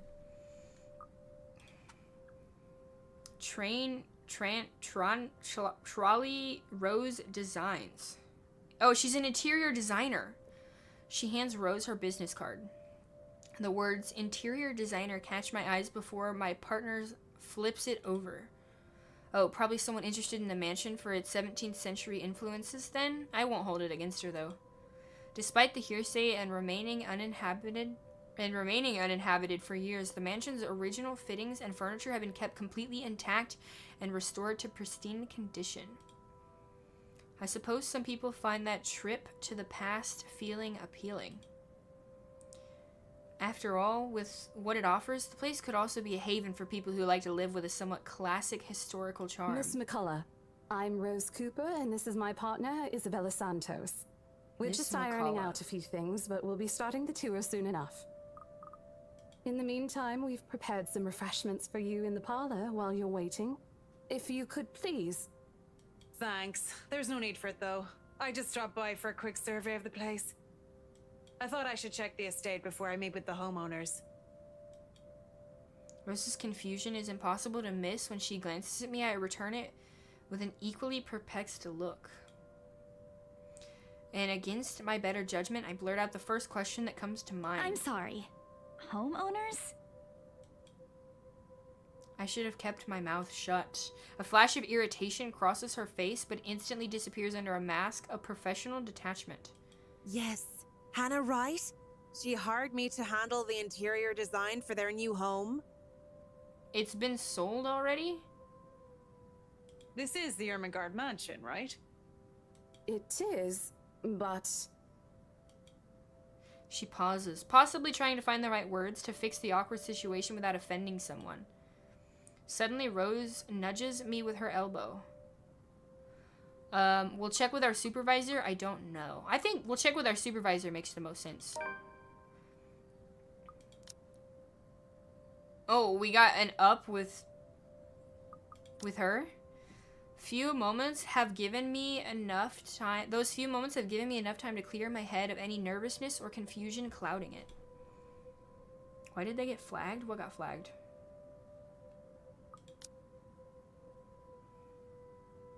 Get nudged. It is, ma'am, but we weren't aware the mansion has already been sold. What do you mean? I almost flinch when she turns her gaze on me, but I stand my ground. Besides, it isn't like I haven't dealt with an awkward situation like this before. I may screw up at times, but that doesn't mean I haven't learned a thing or two in the 5 years I've worked in this business. The mansion is indeed for sale, ma'am. Today's the open house, in fact. However, we haven't heard anything from the higher-ups that a deal has already been closed for this particular property. If you'd like, my co-agent and me can check with them right now. She nods, seemingly deep in thought after I've finished. She appears to be a reasonable person anyway, given the proper explanation she surely understand. This is a little weird. So she thinks she's met with the homeowners. Nobody owns this house. So who... And she seems very confused about it. You'd think she'd be like, no, I talked to them. What's happening? Like, talk with your super... We gotta figure this out. Instead, she just seems deep in thought, like... This isn't adding up. I thought something looked odd. Excuse me, I need to call my secretary. Yeah, see, she knew something was off. Thank you for your assistance, Miss Santos. With a slight wave of her hand, she leaves us. That seems to be the end of it. Both Rose and I breathe a sigh of relief. Disaster averted. I also don't miss the thumbs up she gives me for doing a good job. I can't help but swell with pride. Still, I've already prepared myself to dial the number of our Luxborn office and check, even if she didn't ask for it.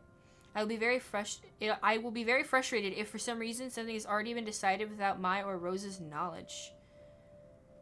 That's a whole new level of unfair. We've been working hard on this. Moments later, she returns, looking a little frustrated with apology clear in her face. I feel a little sorry for her having to go through all this trouble. There seems to have been a little misunderstanding with my client. If you'll allow it, I'd like to stay and wait for them here. I was informed they'll be dropping by for the open house today. I figured it'd be a waste to just leave after that long drive. I might as well meet him here. Certainly. You could stay at the parlor in the meantime, ma'am. I'm sure it won't be long before our guests arrive. And, Isabella, I left a few documents in my car. You know where I keep those. Can you please get it for me? She takes a glance at her wristwatch before tossing me a set of keys. What wristwatch? Just saying. And hurry! We've still got a few minutes to double check those papers. Okay, got it.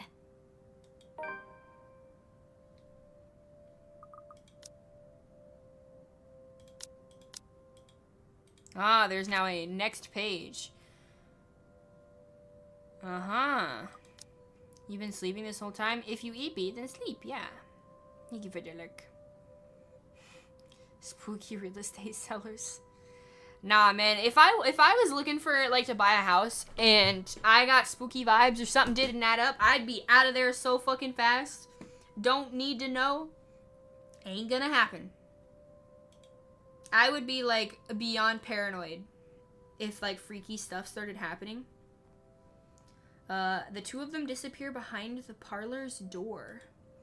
Their departure brings with it a stillness to keep me company, neither welcoming nor comforting. Alone like this, it's impossible not to think of what really happened. I wish the memory isn't as elusive as it normally is.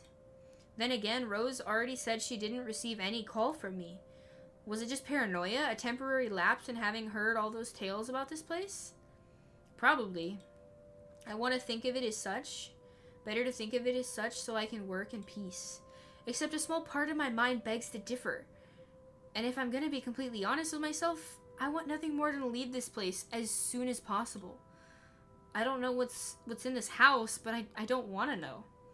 The keys Rose have just handed me dug into my palm, its jagged edges creating shallow ridges in my skin from how hard I'm clutching it. It's a reminder of what I still need to do and why I've taken this job in the first place. Hugging my blazer close to my body, I exit the house to get what Rose has asked of me. In just a few more hours, Isabella. Sell the house, get the money. God damn it. What was that? What was that? There was blood everywhere. Freaky.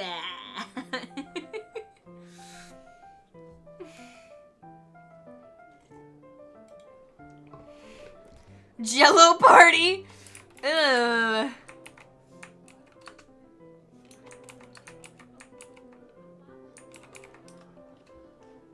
Oh.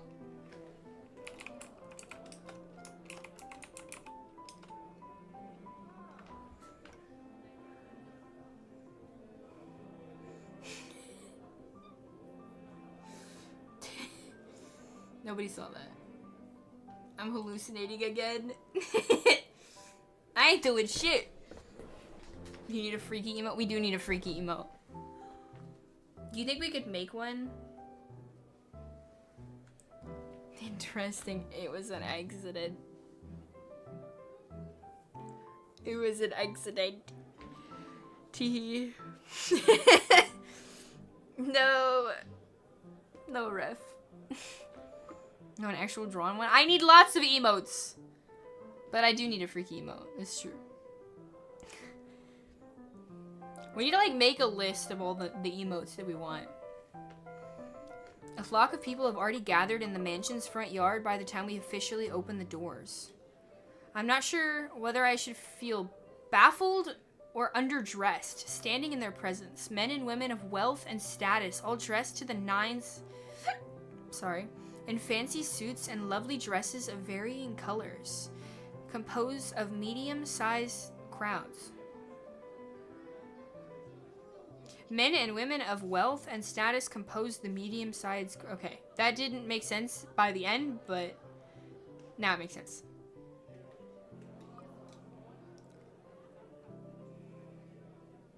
Their necks, arms, and fingers are adorned with silver and gold, glinting in the afternoon sun. Some even have ridiculously fancy feathered hats on their heads. I really hope there aren't any magpies living nearby like in the stories. The birds would have a field day in this.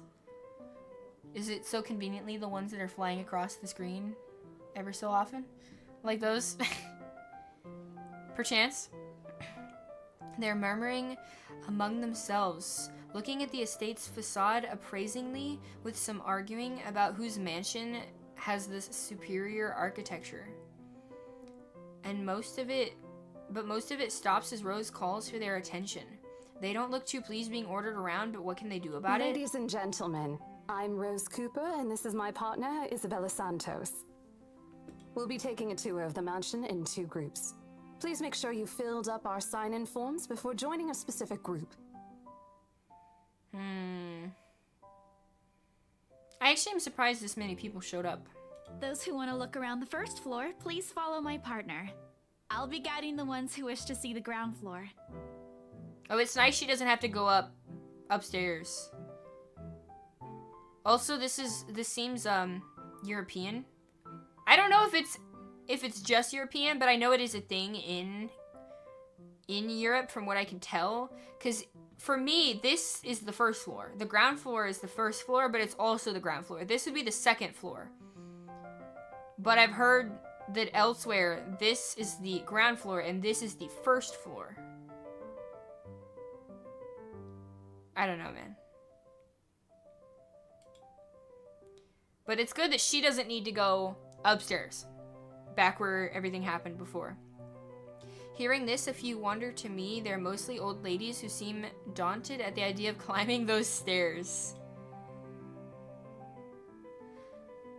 Miss McCullough also joins our group, but what really catches my eye is the elegantly dressed pair she approaches. It's so nice to finally meet you! When Chief Inspector Lee mentioned that a famous interior designer is in town, I knew I had to get you! Your confidence in my skills is very flattering, ma'am. I'm sure you won't disappoint, Marianne. Oh, you know each other? I was gonna say, the way he said that was kind of... Not at all, ma'am. Ah, I think they're hiding something. You mentioned something about a Marianne on our way here, darling? Oh, yes, I think I did. Maybe they're hiding something. Definitely Europe. A dork. All the clients.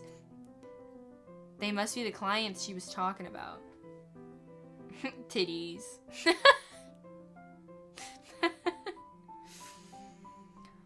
Thank you for the titties. I might have seen their faces somewhere before. Some magazine? The television? I can't quite remember. But then again, most of our guests have likely ended up on the news one way or another. I wouldn't be surprised if these two already have. For people who are popular, though, they aren't dressed as loudly as the others. In their simplicity, the couple stands out. The woman in particularly is stunning enough to turn the heads of most people in my group, especially the men with wandering eyes.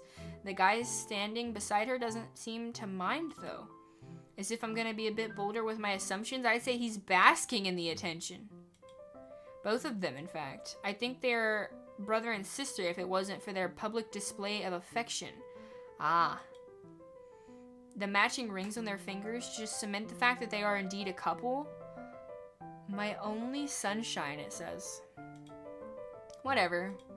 Couple or not, what's important is we get this deal closed before the current owners can ever think of canceling the listing.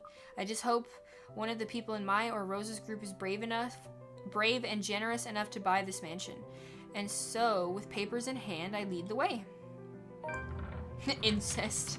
Oh god.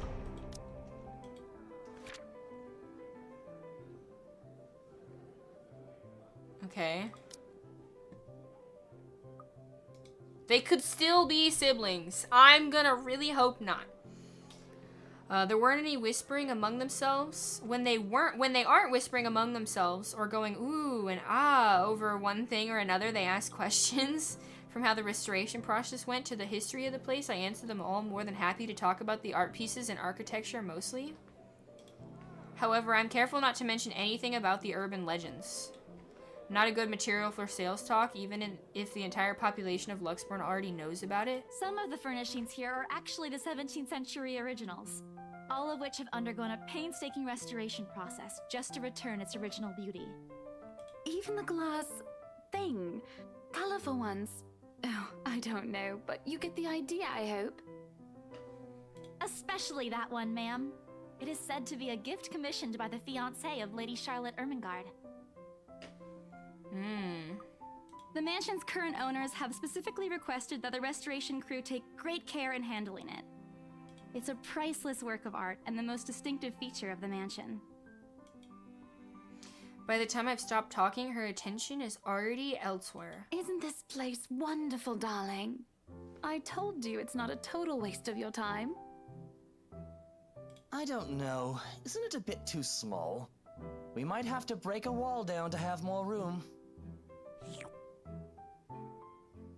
A bit small, you say?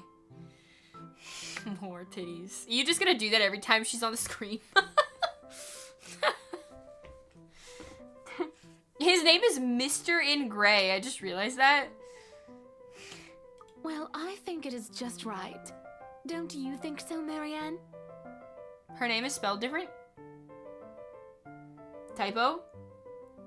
It is splendid, ma'am. But isn't it a little too early to make plans when no deal has been signed yet? Coochie woochie, boing!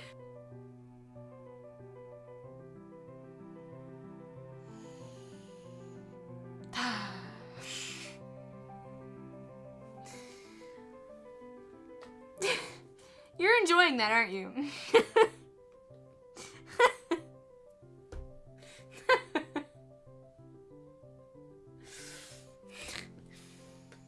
Thank you, that's a lot of titties.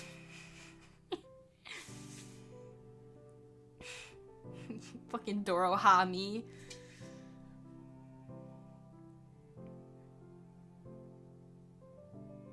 She's saying it wrong, so the subtitles are right in a sense.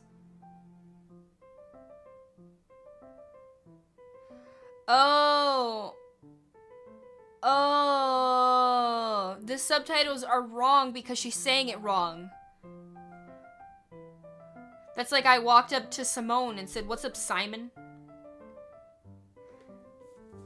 I see. Never mind that. It isn't going to be a problem. We've got a wonderful legal team to handle everything. Start taking notes, though.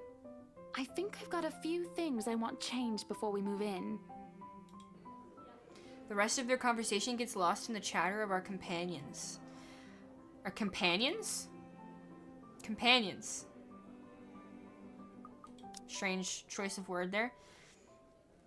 I don't want to make any assumptions yet, but their sheer interest is enough to give me some semblance of hope. Oh, please, please, please let these guys be the one. Eventually, our group reaches the kitchen. Oh, God. There's a door on the floor. And I know that's probably to store food. I already know something fucked up's down there. There's just no way there's not something fucked up down there. It just has to be. It's just screaming something is fucked up. There's somebody dead down there. Much like the rest of the house, a great deal of effort has been put into retaining the room's classical appeal. The open hearth at the end of the room in particular looks amazing, like the ones I've seen only in fairy tale books. It does kind of seem that way. Sex dungeon! My God. And mad props to the cleaning crew. Seriously, after overhearing hundreds of their complaints about the soot and tar staining the bricks and how much of pain in the arse cleaning this will be, they still managed to pull it off. Or make it look presentable at least. The highlight of the room, however, is what's underneath this hatch here. Oh, don't say anything yet. An underground wine cellar. This is the first time the guy in gray speaks up. Mr. Luke Wright. My memory supplies from the forms they signed earlier. This is so interesting. Okay, we are Isabella. We haven't met Hannah yet. We have heard of Zachary, but we haven't met him yet. We've met Marianne, however you say it. Obviously, we've met Rebecca. We've been on the phone with Ashton, who brought up Zachary. Why is this Luke guy one of the options, but she is not? Like, I'm still trying to figure out, I guess, are they romance options? Or do you just get different endings based off your friendship level with these characters specifically? Because he's clearly with her, so how could he be a romance option? Right? His sudden attentiveness catches me off guard. Since the start of the tour, only his wife had shown any form of genuine interest in the place. But this time, something lights up in his eyes at the mention of an undercroft. What's so interesting about a basement? I don't really understand rich people sometimes. Right now, he just gives the impression of a child who has seen what he absolutely wants for Christmas. They affect outcomes. Okay, nice. Plants community, what's up? You found my letter? I did. It was terrifying. Absolutely terrifying. Written in blood, too. Like, you good? Get your mind out of Persona. You don't need to date everyone. I'm just asking. It's a heart symbol. It's called relationship. They have bars that go up. I'm just asking, man. You gotta go eat. You'll be back. Okay. Enjoy your food. You don't remember what you put in it? Sorry. Could you remind me? Yeah. I don't know how you could possibly forget. It was written in blood and it said help me over and over and over and over and over again. But at the very bottom, this legitimately is what the letter has said in blood. It said, send this to 5 people or else ... It did have a very spooky lady attached to it, yes. Very freaky. I still don't understand that letter, because that seems like such, like, that stupid ass thing, the chain mail or letters, whatever you call them. I've always found it cute whenever I see children act that way, my younger siblings especially. Freaky. On a grown man, though, it's almost funny. Yes, sir. It could house around 7,000 to 11,000 bottles of wine. 1,000? 1,000? Why do you need 7,000 bottles of wine?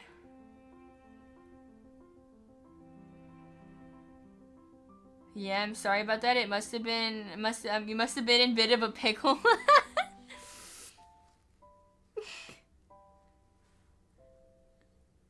Chain text, yeah, that. Who needs thousands of bottles of wine, man? Truly. And the room, how was it built?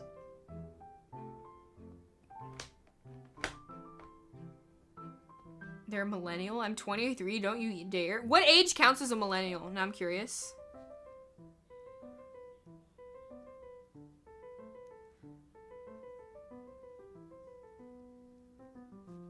I don't actually know at all. Like 30 plus?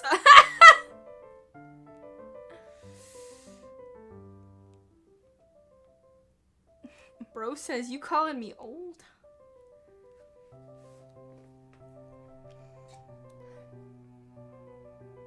I'm not unk status yet. Every time I scroll in chat, it pulls up. If I just scroll a little bit, it pulls this up. So even if I'm on another tab, well, if I tab out, it closes the game. And if I scroll, it doesn't do anything. But if I don't click into another tab, it still does it. Even though I can scroll in the chat. It's kind of funny.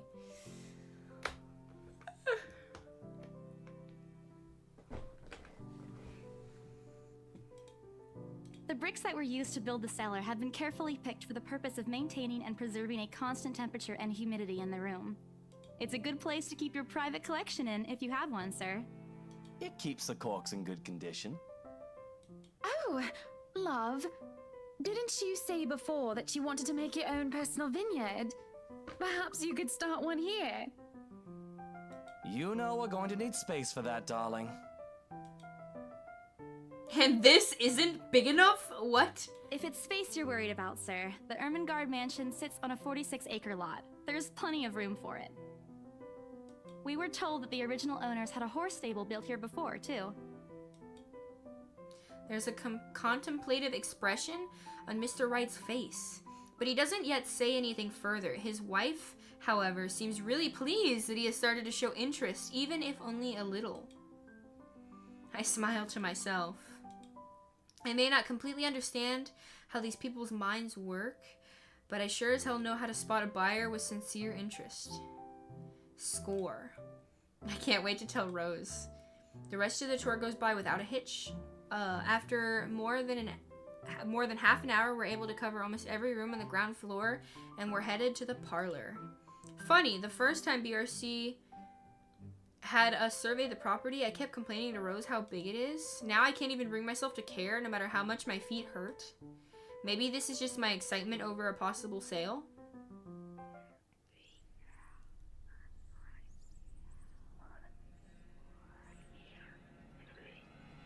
The fuck?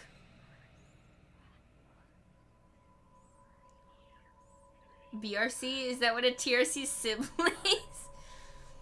When we reach the parlor, however, an odd feeling washes over me. It starts off...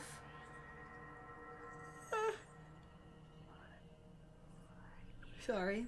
It starts off as small goosebumps on my skin, a feeling of being watched intently. Whispers in my ear and shadows dancing, lurking in the corner of my vision. Dark silhouettes that are gone when I turn to look. A chill settles down my spine, making me feel sick, and I start to break out in cold sweats. I can't do this. I need to sit down. The old ladies in the group have been requesting for a break anyway. If I can just... Excuse me? Everyone? We will be taking a 15-minute rest here before we visit the first floor. In the meantime, please help yourselves to the refreshments and snacks we prepared. If anyone has any questions, feel free to approach me. I'd be happy to help you.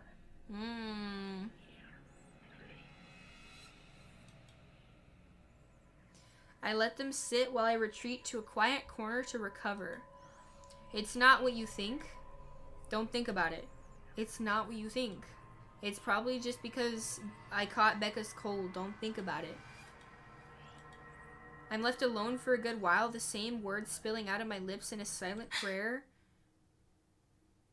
until a hand taps my shoulder. Hello, you there? Yes, ma'am? These character models remind you of what they looked like in those city building games? Yeah, I can see that. I think they're very interesting. Honestly, the way they work and the way they look. Oh, look at you! Having to show a group around a mansion this big must be exhausting. Not a problem, ma'am. I'm just doing my job. What a hard worker! Anyway, Isabel, right? Isabella, actually. But yes, what can I help you with, ma'am, right? Please, just Hana. Call me Hana. She is one of the options. Her hair just looks different in the art.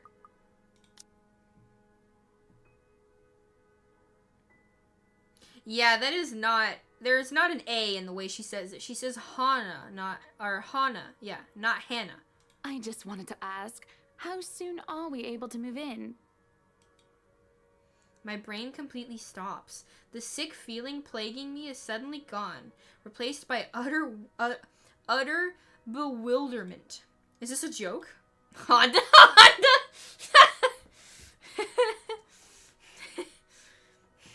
She is Honda now. Wait, ma'am, you see... But we haven't even negotiated a price yet, ma'am. We haven't even finished touring the rest of the mansion. A sale would be great and all, but... She stops me from speaking any further and puts a hand on my shoulder. For a moment, her tight smile looks as if she's tasted a particularly sour lemon. Oh, please, sweetie, don't insult me. Money is not a problem. And, just between you and me, this place is better off with us than with some old lady who'll probably just fill it up with cats. I personally don't think there's anything wrong with having cats here, ma'am Hana. I'm sure there's more than enough space here if you want pets. Perhaps I'm still not feeling well, but really, what's wrong with cats? More importantly, why is she talking about moving in already? Well, I'm more of a dog person. But you see, this is going to be a gift to my darling. It's going to be our anniversary soon. You're the old lady with the cats. This ageist. And it would be so wonderful if you can secure its purchase for us. The crazy cat lady. There's no telling what they would do. The cats, I imagine, would go crazy, though. Or the woman would go crazy. Well, I can even offer something extra if you help us out with the paperwork. I can only imagine with the hauntedness and all the cats, it's not gonna go well. Is this bribe? We actually have a process for this, ma'am. I don't really think that would be necessary or appropriate. And just what are you two lovely ladies talking about here? Leaving me and our lovely interior designer to talk here by ourselves. That little chuckle. What would the people think, darling? Oh, it's just small talk, love. I was asking if she could help me with the paperwork. I try not to wince when her nails dig into my shoulder. I can't help but send an imploring look at I don't remember how to say her name. Who only gives me an apologetic smile and a shrug. Yeah, I can give you a fact sheet and a form to fill out. She wastes no time in taking the papers from my hand and shuffles through a bunch. Oh man, Rose is gonna be so angry for me letting her do that. Wonderful. And Marianne, I'd really love to talk to you about those changes.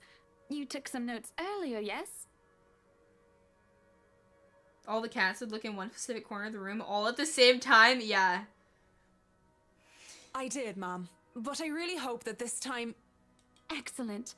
Hopefully you can help us out too, Isabel. Isabella. Get it right. Makala. Yeah. Like that. Right. It's a lovely name, Isabel.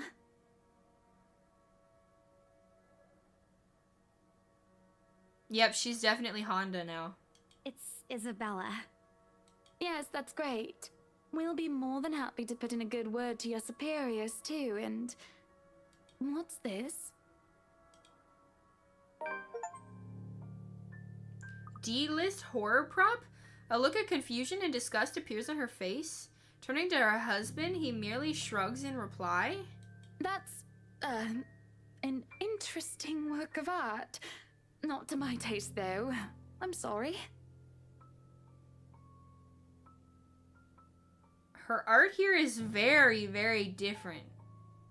And it's very strange. Very different. Darling, Buttercup, art is a complete overstatement for this garbage. It looks like a cheap prop from a D-list horror film. Shush, love. Let the girl do what she pleases with, what do they call this? Oh, forget about it. At the very least, it's not as dreadful as the one art exhibit I was forced to attend last month. You should have seen it, Marianne. Even you would have been appalled. But I'm sure you'll know what to do with our walls once we get started. I highly doubt it is as bad as you say, Ma'am. Nevertheless, you can be assured that my team will only pick whatever suits your tastes. Nothing of this chain letter sort, of course. It has to always work with a palette. Oh, they're looking at the chain letter. I'm quite sure chain letters these days don't come in this form.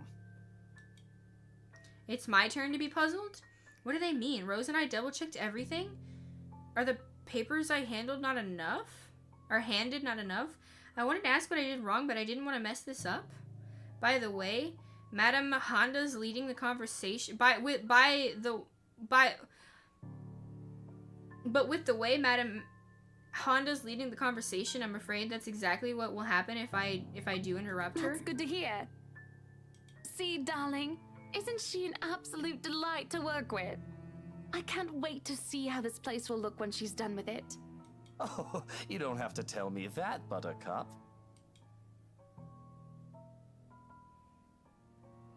Yeah, she looks very different here than she did in the art. A smile is back on her face when she turns to me and hands me a strange piece of paper. I would still put it away if I were you, though. Otherwise, people might get the wrong impression. Anyway, as I was saying... I don't hear the rest of what she says after that. I can only stare down at the paper, at the letter in my hands. The sides crinkle in my grip, and my breathing grows labored. Dread fills my mind. Isabella? Isabella? Are you all right?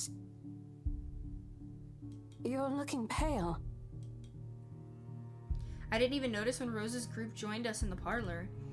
I want nothing more than to say that no, I'm not alright, I want to leave. But because I remember everything as clear as day. The letter and that woman in the attic. It's real. The letter? I'm sorry, I didn't know. Careless, I've been so careless. How do I even tell them without looking like I've gone mad? What should I even tell them? Smash next. Okay, so if we show her the letter, I feel like this could go one of two ways, right? she's gonna be like, what are you on? Like, you're bringing this stuff up again? You saw somebody who was, like, there was nobody here. What are you talking about? If I don't show her, I can't warn her of the danger. And something might show up and she might, I wouldn't want her to, like, die because of it. Like, even if she doesn't believe me, when something happens, at least she'll know I tried to warn her. Yeah, but at the same time, I wouldn't want it to ruin anything going on right now. What do you think? Should I show it to her or not?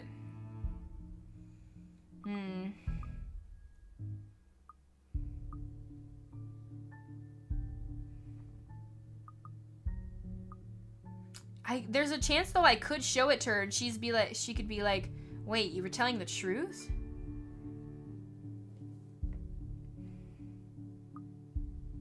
Show it to her, whip it out on the table. At the off chance, I don't know. We'll show her. What's the name of Tinkerbell's Mexican sibling? Taco Bell. That's crazy. What the fuck? Show it. Wink, wink. I blurted out before I could even think twice about what I'm gonna say. Rose, we need to get out of here. This place is cursed. I wouldn't have quite said it like that. She cast a nervous glance at the people in the room. Yeah, I would have taken her, like, aside before I said this. Most are still engaged in conversation with their peers, but those curious enough to turn their heads in our group's direction have been given her trademark saleswoman smile, a tight expression on her face when she pulls me aside. Isabella, we've already had a conversation about this weeks ago. Those are just stories. And I'm telling you that it's not. I saw something in there. It's not human at all. I thought it was just nothing, but isn't this letter proof enough? She gently reaches out to pluck the paper out of my hands. You're Latina, you get the pass. I didn't say it was wrong of you to say it. I think it's funny. That is funny. Prepare the firing squad for this man. Nah, it's funny. Without even taking a glance at it, she folds it back neatly. Look, I'm really getting worried about you. She didn't even look at it. I want to see this open house through, but your condition is more important. Give me a few minutes to wrap things up here, and I'll drive you to the nearest hospital. No! No! You don't understand! There isn't a condition, Rose. No concussion at all. I'm fine. But this place isn't, and you're being stubborn about it. Uh-oh. You crazy bitch. Before Rose could open her mouth for a retort, a hand lands on both of our shoulders, pulling the two of us a distance closer. Now, ladies, what seems to be the problem here? Nothing, sir. I just had to clarify a few things with my colleague. Well, it certainly seems intense. A smile fits the two of you better, in my opinion. Especially darling little Lily here. He gives my shoulder a gentle squeeze with the inscrutable smile. Inscrutable? What? You're gonna castrate this man? I will not stop you. That is none of my business. A smile spreads across his face. Isabella, sir. Of course. But my point still stands. And with two beautiful ladies here, I'm sure. And I'm sure little Lily here would certainly appreciate it if you remove your pretty hands from her, darling. Pressure on my shoulder lifts as soon as those words leave his wife's lips, while the scowl on her face is like a splash of cold water on me. It's also impossible to miss the disheveled frown on her face. Mikala? I don't know. The realization that we might lose this sale because of my outburst instantly dawns on me. Rose will be beyond pissed. I think I need to step out for a while. I'll be back. Bowing my head, I mutter a quick apology and gather my stuff to make a quick exit. It doesn't matter if this place is haunted or not. I've caused trouble to Rose and can be quite unforgivable. I've caused trouble, and Rose can be quite unforgivable of behavior like this. I'm almost at the door when she catches up to me. Isabella, wait! The apprehension must have been quite obvious on my face because her expression instantly shifts to something gentler. Soft, eyes softer, and a fond smile spreading on her lips. Hey, I'm not angry. I know. I'm sorry I ruined this for you. Come on, you didn't ruin anything. It's not like we haven't ran into any problems before. If we don't get a deal today, we can always try on a different day. And look. She hesitates, completely trailing off before shifting her gaze down at her hands, a small gesture to stall. Her fingers are fiddling with a folded piece of paper. It's that stupid letter again. My hands stiffen when she gives it back, but I take it nevertheless, more as an automatic response than any desire to have it back. So I'll throw it away if I can.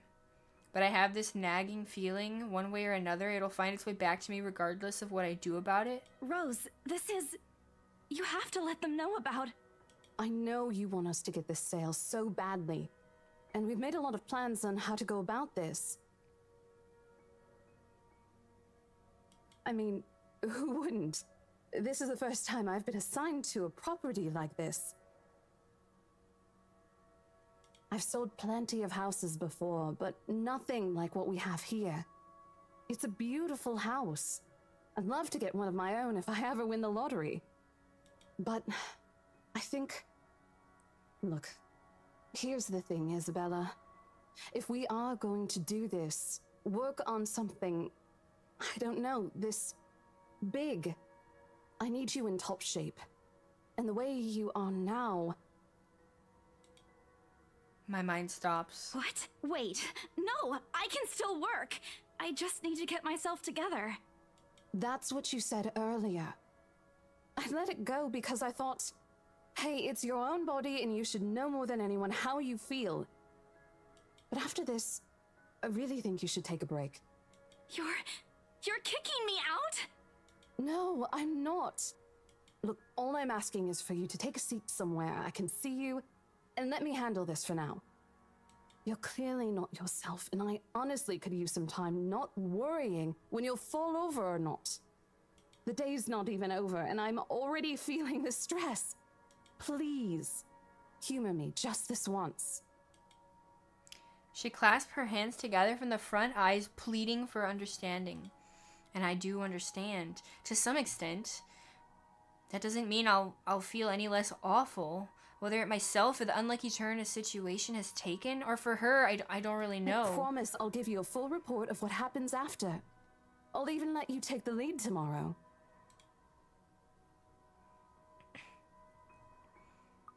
They work on pants grab. For some reason, my 7TV emotes are not loading. Well, some of them are not loading. The recent two did not load. I've refreshed and they're still not loading. Very strange.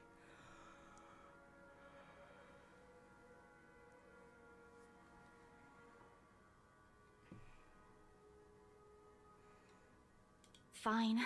Okay. I'll step aside for now.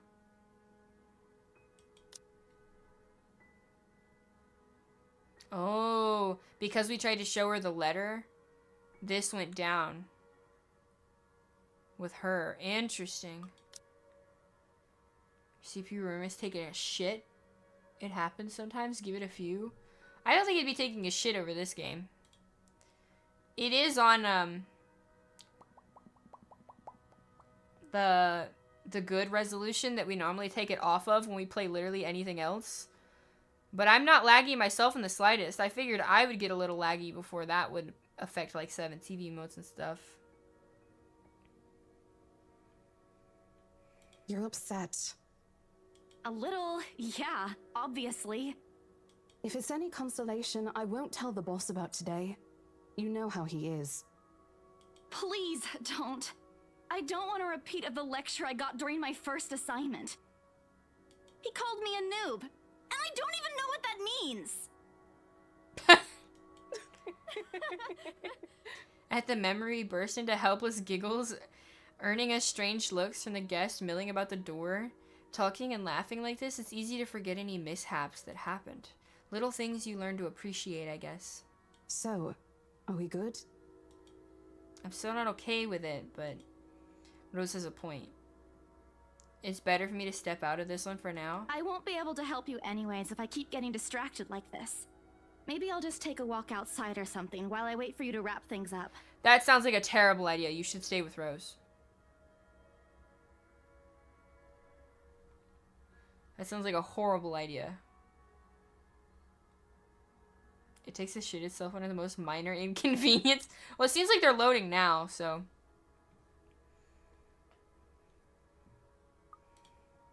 Please, just stay put. I insist. Yeah, we need to listen to her. I'm not an invalid, Rose. You clearly have not seen how you looked earlier. It's not that bad. Color hasn't even returned to your cheeks yet. Just stay here, all right? Don't even think of going anywhere. I don't think I'd want to stay in this room. I feel like there's so many eyes. And we felt like people were staring at us earlier too, right? Let me finish what I'm doing here, and then I'll take you back to Luxembourg myself to have that minor bump checked. Noob. At least wait for me to call someone who'll fetch you, okay? She's gone before I can voice one word of complaint. Left with nothing else to do, I find myself drifting back to the foyer. Absolutely not listening to what she just said.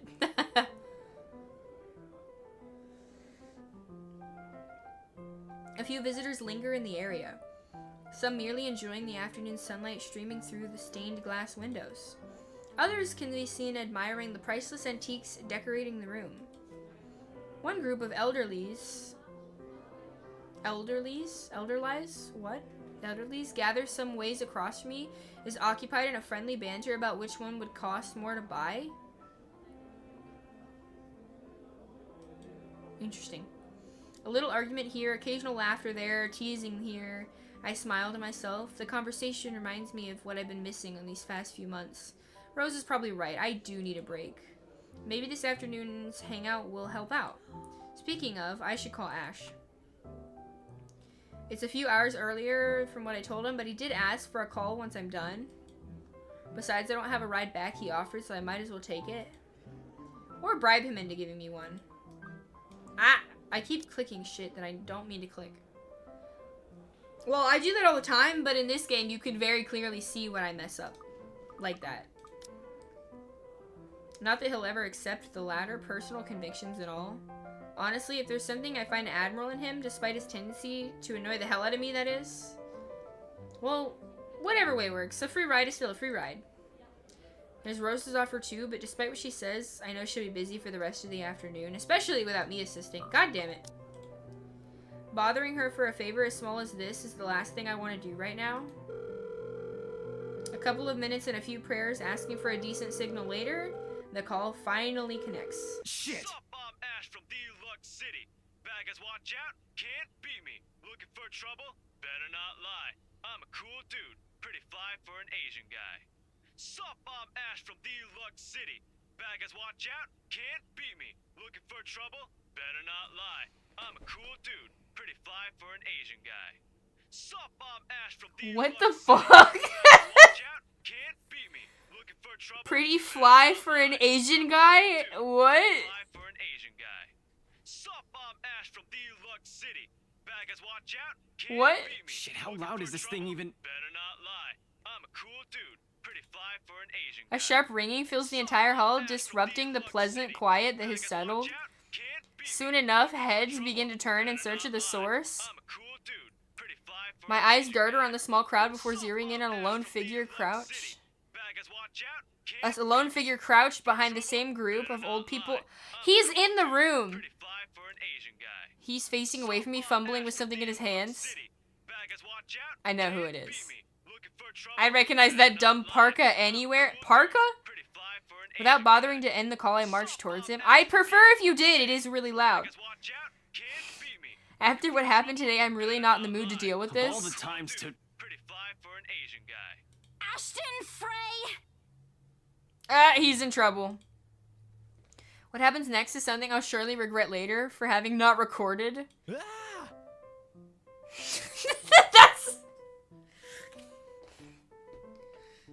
What is that sound?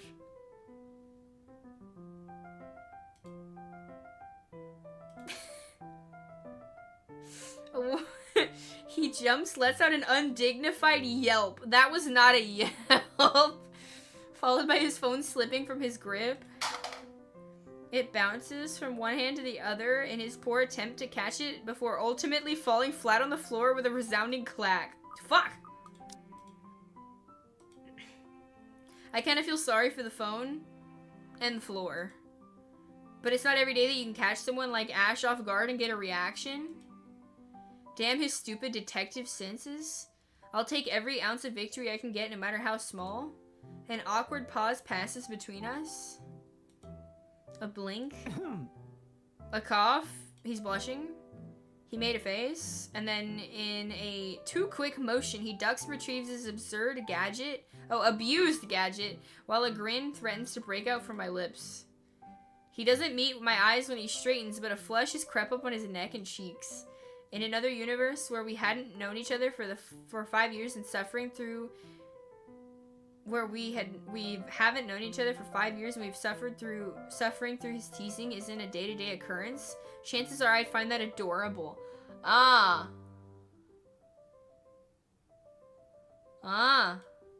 Endearing even. Unfortunately, it isn't that kind of world. What does that mean?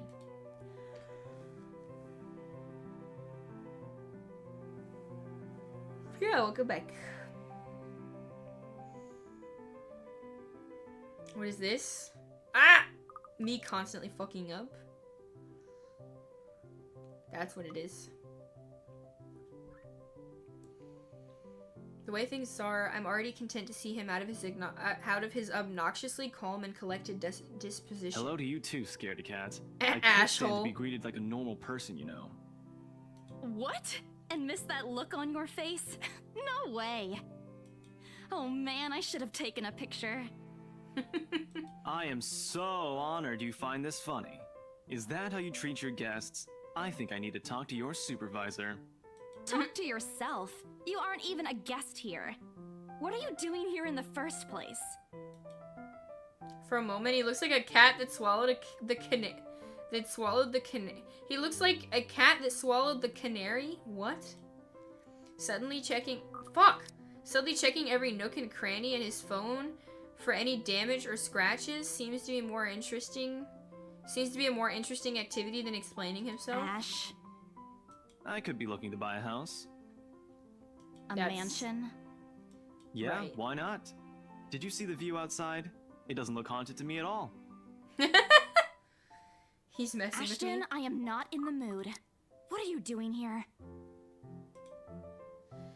He chances a glimpse at some point behind me, the parlor. Curious, I follow his gaze, but before I can figure out what causes his attention, he places a hand on my shoulder and turns me back to face him. Interesting. I just finished working on something, so I dropped by. I still don't see how his work has anything to do with why he's here. At my confused look, he drops the hand resting on my arm, like he has touched something particularly hot, and casually rubs the back of his neck. And I said I'll see if I can pick you up. Turns out I can. Free time and all. So here I am. Figured you'd still be busy, and so I roamed around for a while. Oh, you should have mentioned that sooner. I was about to throw you out. Throw me? Hey, I was given a pamphlet. I think that makes me a legitimate client. We have mandatory sign-in sheets for clients, Ash. I didn't see your name on it. Oof. And you can't just roam around because it says open house. Normal people actually follow an etiquette here. Right, okay. I think I'll just go ahead and... No, wait. I wasn't really going to throw you out. Rose said... Never mind. I was just about to leave anyway. Wait, what? Now? Something must have shown in my face, because he pauses and gives me a long, hard stare. Sometimes I forget how easy reading people is for Ash, given how he often looks as if everything around him is a chore. I avoid his eyes, hoping he'll drop the subject and I won't ask any more questions. The last thing I want is to tell him what happened, especially about the letter.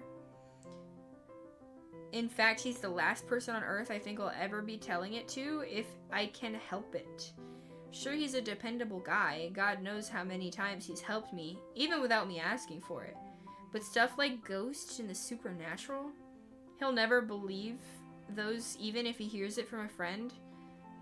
Except maybe if it's Becca. On a good day, the most harmless thing he'll do is give you an explanation why those things have no chance of ever being real. At worst, he's insufferable. He'll poke fun at you every single chance he gets. Asshole. What did I ever even do to him? He never does that to Becca or Zach. I think he likes you. I can already imagine how things will go down the moment I spill a word of what I saw. Nope, over my dead body. Before it catches his attention, I shove the letter deep into my bag. What's wrong? Nothing. Let's just go. Doesn't look like a nothing to me. We still have Zach's movie tonight, remember? It's still early. And didn't you say your shift will end around 5 or 6? What about... Hey, Isabella, wait up! We did say we would stay, and we're not staying. Don't we think we should tell her first? A rush of air greets me as soon as the main door opens. Not the usual autumn draft, but still a welcome change for the stifling atmosphere inside the mansion. Ash's footsteps are quick behind me, the sole of his shoes thumping hard against the polished concrete in an awkward cadence as he runs to catch up. He calls out once or twice. The mansion still looms in the background, whispers calling me back, shadows beckoning. Help me.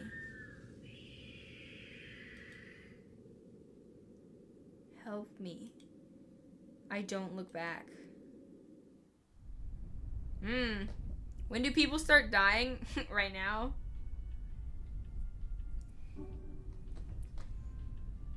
Not yet. Do not check Nikkei News. Oh, is it the unit? You're gonna get spoiled in less than a week. Spoiled in less than a week? It's whatever. Is it the unit for anniversary? Or like art for anniversary?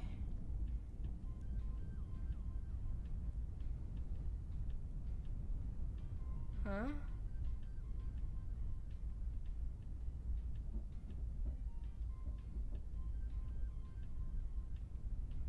Yeah? I'm not gonna look. We spend the ride back to Luxborn City in a relatively quiet manner with only the radio's disjointed hum in the background to fill the silence. Occasionally, Ash would reach out to fiddle with it until the signal settles or it's on a respectable volume. But otherwise, he doesn't say anything. Neither do I. However, if the furtive? What the fuck does that mean? Furtive glances he's been sending my way are signals. I know there are things he's been itching to ask since we left.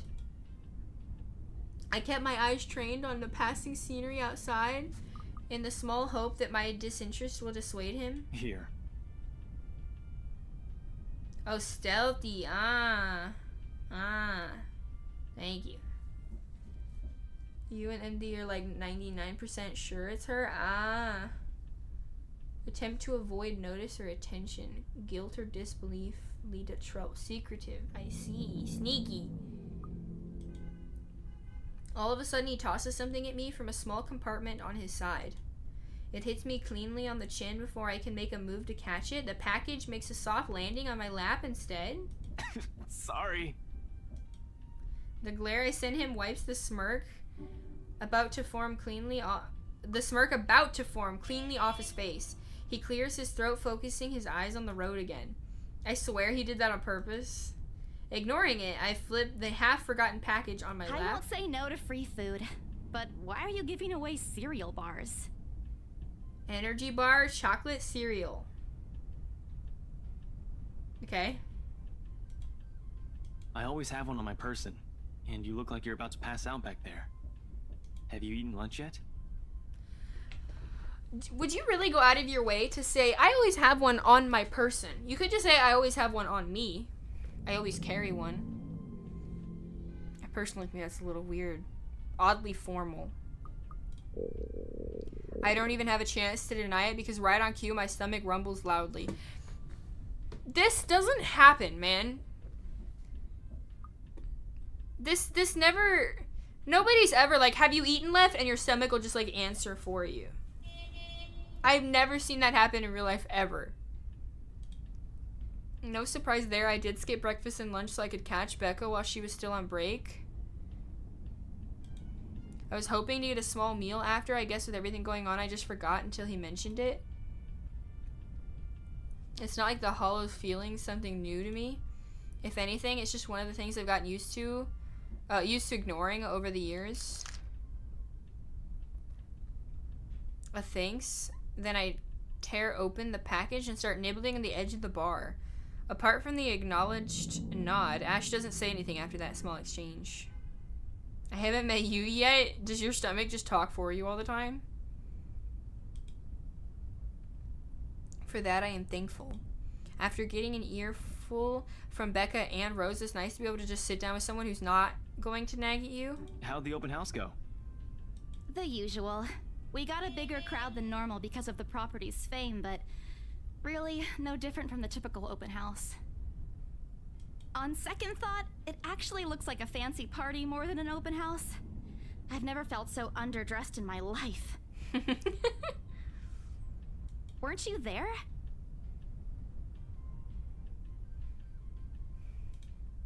I wasn't really listening.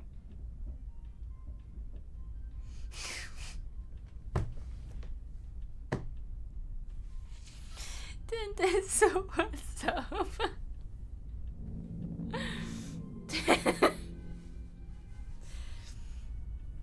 That's quite the comment. Holy crap.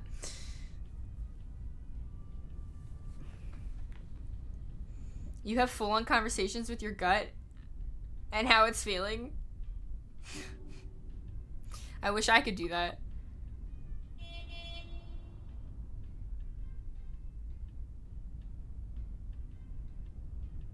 Are you gonna tell me you hope I find it? Find what? I don't know the Gura clip? No, apparently I don't. I don't get the joke or the reference. The gallons? Oh, you've lost them, so I'm like, I hope you find it.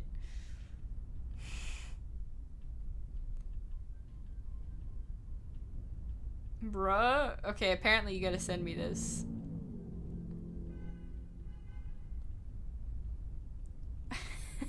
I should have asked someone to kick you out. No, you won't. And what makes you so sure? One, ever since you got assigned to this property, you've been freaking out about it. Rebecca's words, not mine. Oh, here's the context. Okay. Alright, thanks for coming. What did you say? I've lost gallons to you. I hope you find it. Put me back in the game, Scott. I messed up. Alright. Oh my god.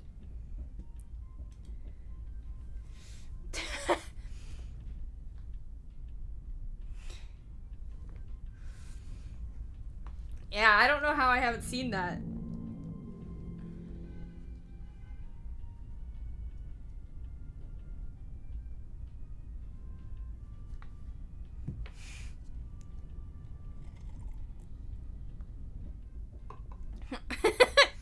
She's been complaining to me about how you talked your ears off, by the way.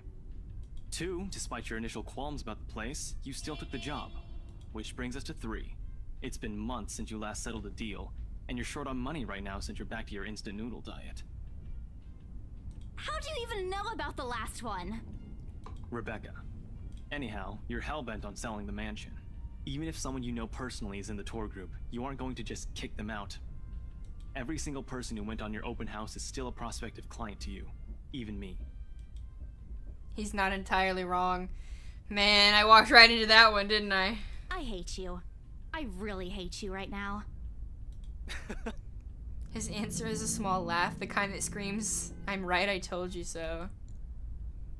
I hate it when he does that. I'll have you know that there's already someone who's extremely interested in this property.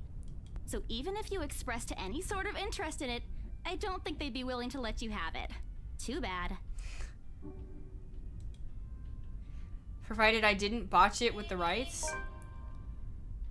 Madam Honda in particular, I didn't look too pleased with what I did. What just updated? This is so many entries for the same day. Actually, nothing was added. Oh, the letter's in here. You can see it off to the side. Was it something in here? I guess all this seems the same.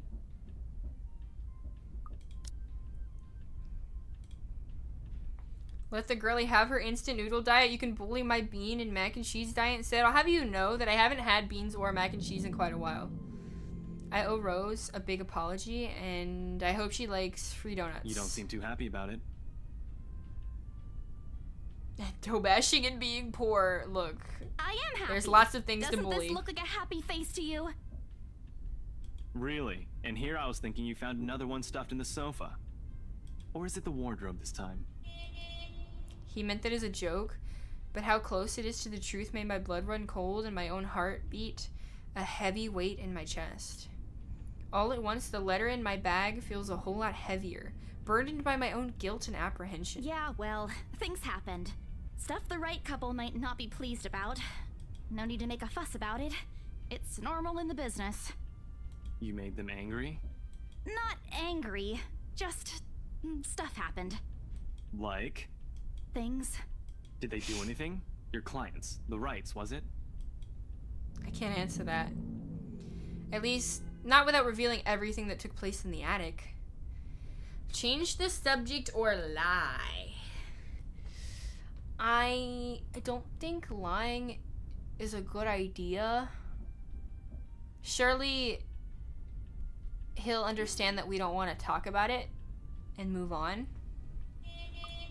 Surely. You keep asking me about my work, yet you haven't said a single word about yours. That actually went up with him. I expected him to not like that. Well, we didn't lie to him, though. Lying would be worse. But how would he know that we lied, technically, you know? That's not fair. Both you and Zach have literally disappeared off the face of the earth. An over-exaggeration, but changing the subject to something else is still better than outright lying to him. Besides, it'll never work with him. I'm not sure if it's just because I'm bad at it or because he's just really good at his job. He doesn't answer immediately, only momentarily shifting a glance over at me and returning it back to the road when he has to make a sharp turn. Outside, the sun has already started its descent, casting a vibrant orange glow on the tall buildings. I wonder how long before we reach the venue for Zach's film. Checking the street signs outside, it appears Ash has taken the longer route. Odd, but he's probably trying to avoid the rush hour Didn't traffic. we just talk a week ago over chat? That's different. Linking your awful memes in the group chat box every morning isn't exactly a conversation. She's dissing his memes? Not the spell casting. Excuse me, I don't hear you calling them awful while you're laughing at all of them. Shut up! And you aren't answering my question. That earned him a soft punch to the arm. I did laugh at them, but I'm not gonna give him the satisfaction of knowing that I find most of them funny. It'll only make his head bigger. Stupid Ash. Alright. Lay off on the abuse.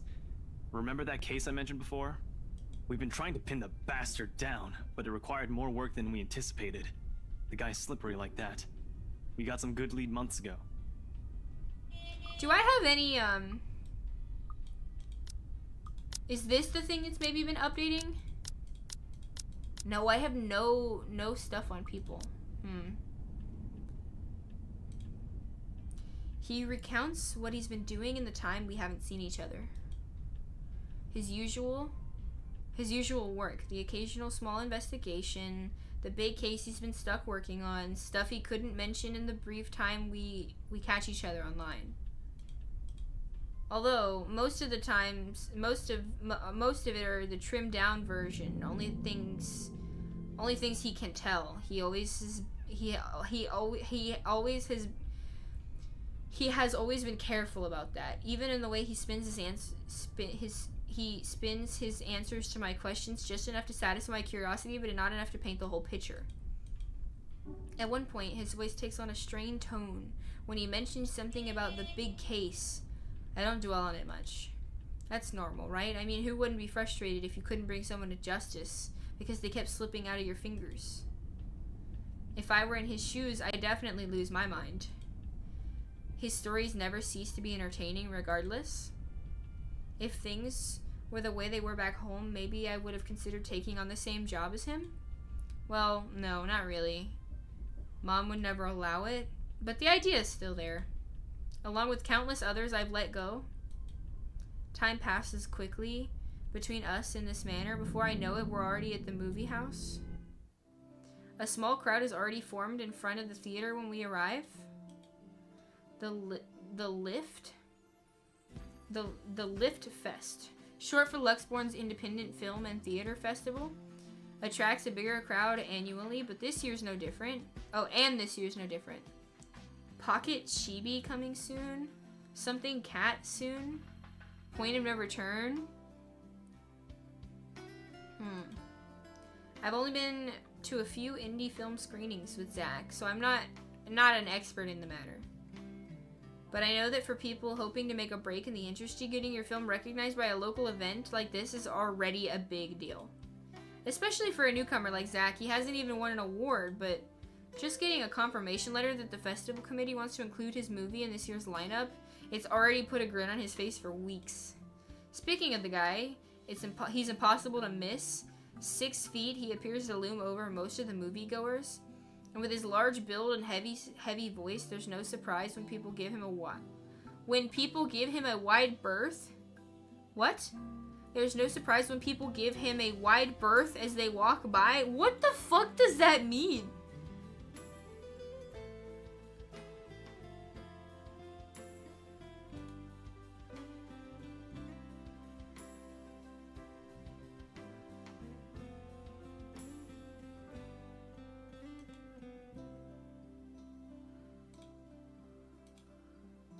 A big gap? Oh, like he's so big they make room for him? They give him space. Oh. It's often easy to mistake him for someone intimidating at first glance.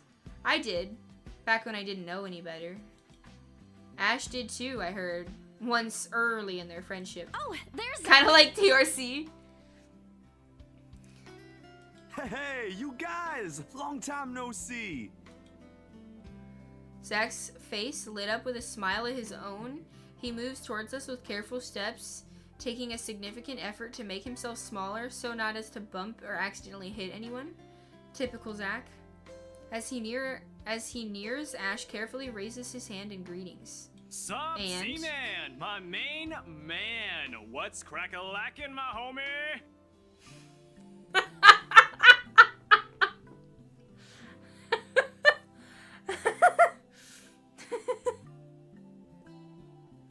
I don't know why that sounded so funny, but it did.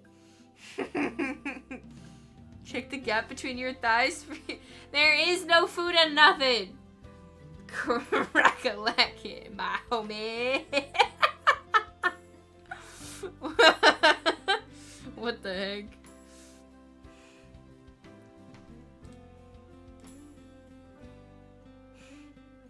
Blue, what's up? Thank you for the alert. Hopefully stream went well. The awkwardness that descends within the immediate vicinity of our small group is palpable enough. Somewhere to the left, a girl giggles, and only then do I become aware of my mouth hanging open. I'm almost amazed how Ash can say that out loud with a straight face. Yeah, almost. Considering his track record, I should be used to it by now. Zach seems to be. Yo, stop trying to act black, Ashton. And you're the only one who calls me Z-Man. Are we dating more things? This is not a dating sim, believe it or not. It's a horror game.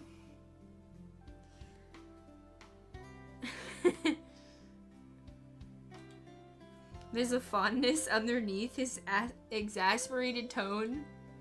If this were any other person, he'd likely be offended, but his years of friendship and familiarity have made these words harmless to the other's ears. I'm sorry. I just say to his ears. To him. I don't know.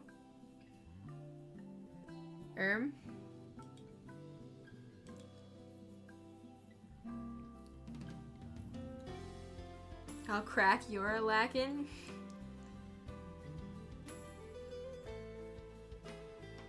Nah, my mods do that for me since I work a lot.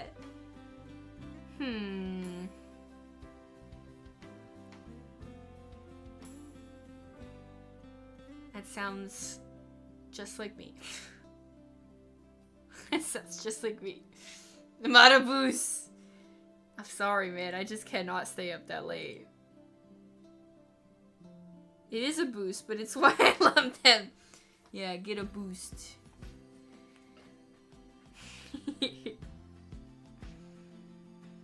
Half of the time, I don't even want to know until I launch into the new event anyway. Get surprised.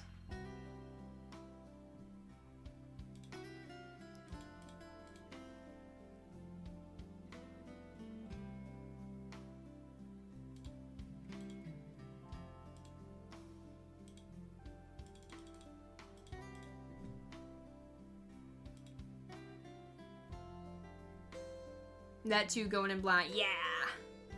Yeah.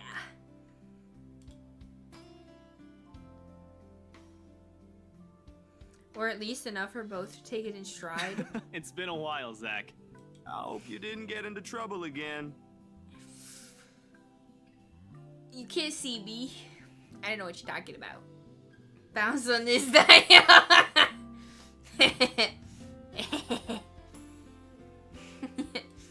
Not much to get into trouble lately without you, I'm afraid.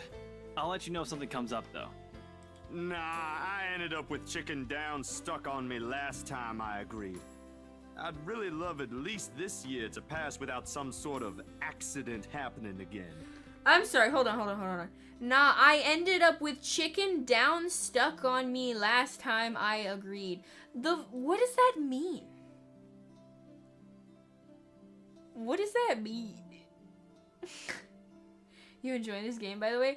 It's very interesting. So far, it's been quite scary for a visual novel. I didn't expect it to be that terrifying or that scary at all, because it's just a visual novel. It is, in fact, quite scary so far. Down on this dial. What was the game you were playing at the end there? It looked really cool. Yeah, that was a sentence. Down are a type of feather. Oh. I ended up with chicken feathers stuck on me last time I agreed. Ah. You didn't expect Zach to look like this? You expected him to be your average annoying frat brother?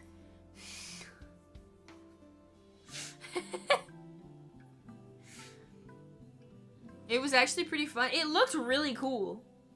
I'm gonna have to look that one up on Steam. Hey, I take offense to that. It wasn't that bad. You really have no idea.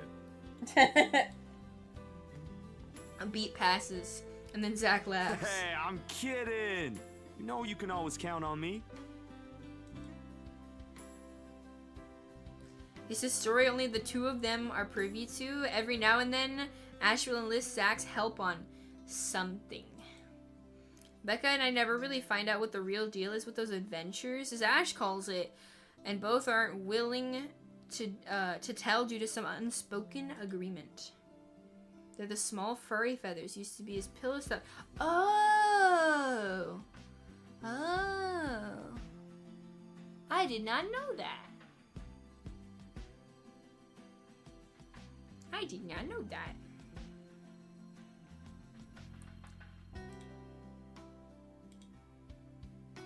Look at you being smart. You wearing your mini skirt today? It's getting cold out. What do you wear when it's cold out if you can't wear your mini skirts? I am learning a lot today. And I did say, when we started this game, I did say, I know you weren't here for it, Purell, that I had a bad feeling that this was going to have a lot of large words that I did not understand.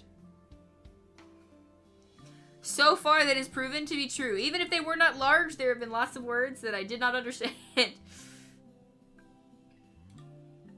Sometimes. Ah, well, boys will be boys, I guess. I give Zach a small wave from behind Ash when his attention eventually turns to me. Dolphin shorts and a sweater hoodie when it's cold? The fuck are dolphin shorts? Hold on.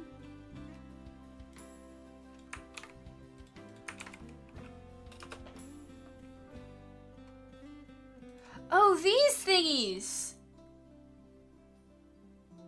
I own a pair of these. I just didn't know they were called dolphin shorts. Oh. I didn't know those had a name. And a sweater and hoodie when it gets cold. See, that's what I prefer. As I prefer, like, I have a small, not so small obsession with, like, pajama shorts. Sorry. So I have, like, a bunch of different, like, comfy shorts, house shorts, pajama shorts. And then I have, like, different cardigans and sweaters that I like. But it's been so cold in my house recently. Even though it's not even been, like, too cold outside, that I have not even been able to consider wearing shorts without at least 2 blankets. It's quite sad. But I have long, I'm wearing them right now. I have long, really, like, they're not, like, fuzzy soft, but, like, the stretchy kind of soft fabric that's not, like, fuzzy. And they're pochida. They're pochida. No idea what they're called. That, yeah, I don't know. Didn't know it, though. I learned something else new today. A mini skirt and minus 50 degrees. Your poor balls. You're pausing every other sentence to look up words, yeah. And if I'm not looking it up, I'm yapping basically because of it. We love comfy clothes. Yeah, exactly.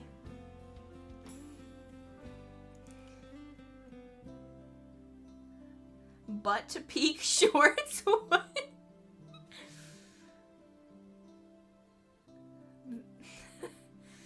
I mean, they do... I could see that.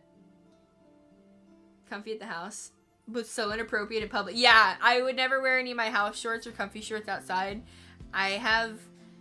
Like, if I'm gonna wear shorts outside, I have 2 pairs specifically that are, like, 1 pair of jean shorts and 1 pair... They're, like... They're just, like, regular shorts. And those are, like, the only shorts. Other than that, I have a bunch of skirts. Too many skirts. But I would never wear any of the comfy ones outside like that. Well, I have a pair that are comfy. My regular shorts are comfy, but they're not comfy shorts, you know what I mean? I think you know what I mean. Did I miss the figurine unboxing yet? You did not. One of them is on the way, but it's just a small one. I will not be doing a video just for that one. I will be waiting for the other one to come in and we'll do them together. Because the other one's just like a small $30 one. So we're waiting for the big one to come in. But I haven't even received an email that it's coming out yet. Even though it's supposed to come out this month. So I'm assuming it'll be in like the last week. And I probably won't get it until the month after. So we probably won't be doing the video till November. But then, the other one, there's technically 3 because I lied. There were 2 that are pre-ordered that I didn't tell people about. Well, they know that they're on the way, but they don't know what they are. I didn't mention whether they were Azure Lane or Nikke, what characters they were. But people did know about the Killer Wife one, because how could I not? And that one's coming in December. So I'm like, well, what if I just wait till December and do all of them? I don't know. I want to do one in November, though. Although, the colder it is, the worse my hands are going to be. You wear skirts like TRC and let them hang? Oh. Hit Mina slimes. That's so funny.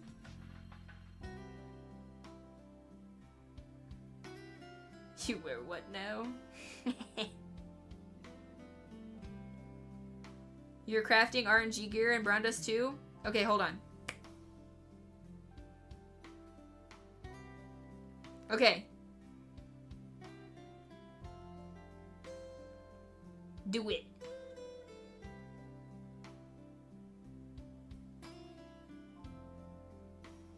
Become like no way. Actually, as a joke, I said that exact same thing to myself when I went. That's exactly what I said in my head. That is exactly what I said in my head. Become luckier. I mean, I said the whole thing, but it worked. Guys, our spell worked. The spell worked. Bella! Huh? Rebecca's not with you. Is she still sick? A bit. But she's up and went to work this morning. You know she doesn't listen to anyone that's not Ash. Is there a reason for that, I wonder? Yes, she does. No, she doesn't. You're literally the only person she'll listen to when she's feeling stubborn. What's the image? Oh, it won't load. Damn, I'm assuming it's whatever you crafted. Heck yeah. Want to record another line? Surely it wouldn't be the same thing, but just saying become luckier. God. I could only imagine if it was that one, the amount of times that would get redeemed because of gacha stuff. It's only a 5% chance to get it with 3 stars. Oh, and you got it? Heck yeah. We got that 5% chance. Our magic spell works.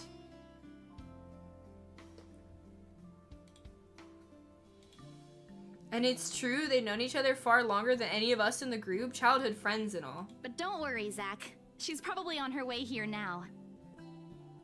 She promised she wouldn't miss your movie. Isabella! Oh, thank goodness! There she is. Speak of the devil, without a warning, a hand grabs me by the shoulder and turns Becca, me around. You're just in time. I have to lean back a little bit.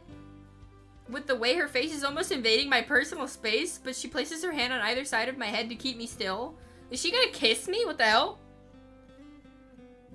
777 bits to become luckier.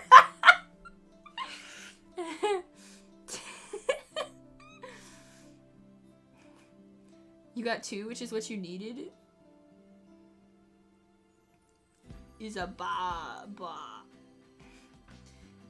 No kiss. She stares at me intently, concerned, filling my eyes. She gonna kiss me, man. You're squishing my face. How are you? Heyo. Are you alright? Why wouldn't I be? Titties! Thank you. Thank you for the titties. Become lucky. Rose called me earlier. Oh. Oh no. Those 4 words tell me all I need to know. Since I didn't have any family, since I don't have my family living close by, and the only other relatives that I have here works on the far side of the country, I gave my company Becca's contact number in case of emergencies. TD. Thank you.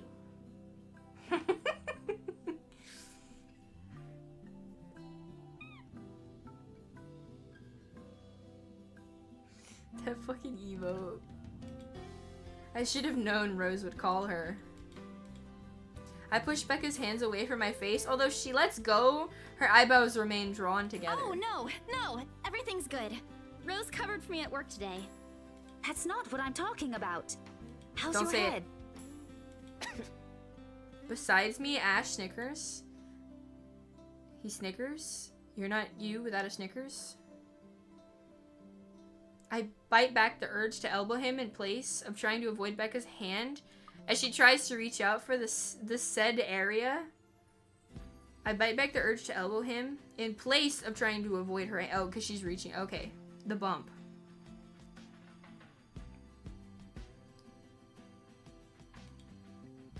I do my best to dodge her all at once, moving to hide behind Zach. You were told it doesn't work?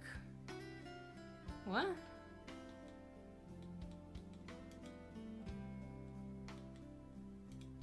Let me see. I feel like I've used 7TV emotes in your chat though. Hold on. Yeah, I see your emotes here. In your chat, can you see the ones that I just used?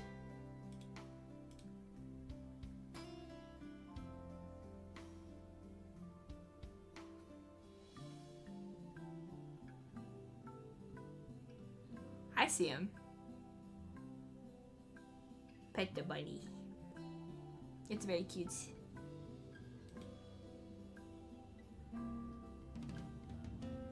The Huzzah one is funny.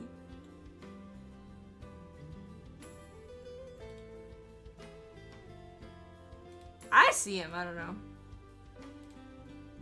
Hey, you knew.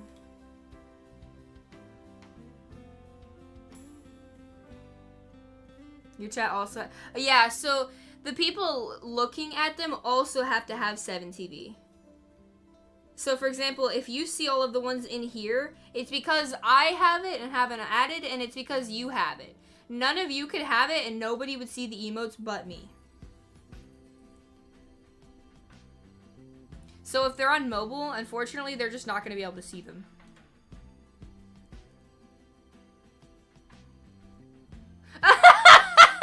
How convenient, Nightbot said. Here you are. Here you go. Seems like a good time for this. Yes, it is true. They're not global. So you have emote sets, right? You add whatever you want to your channel, and those are the only ones that can be used in your channel, outside from the few 7TV global ones. Oh, you made him talk. Oh, yeah, you did redeem the thing. Yeah, you did, yeah, you did do that.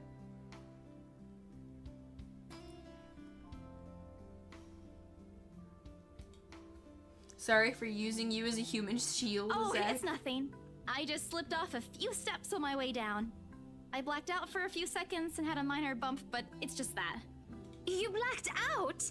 It's not something to brush off. Come on, at least let me check it. It's extremely minor. You wouldn't even know it's there. Isabella, this isn't a laughing matter.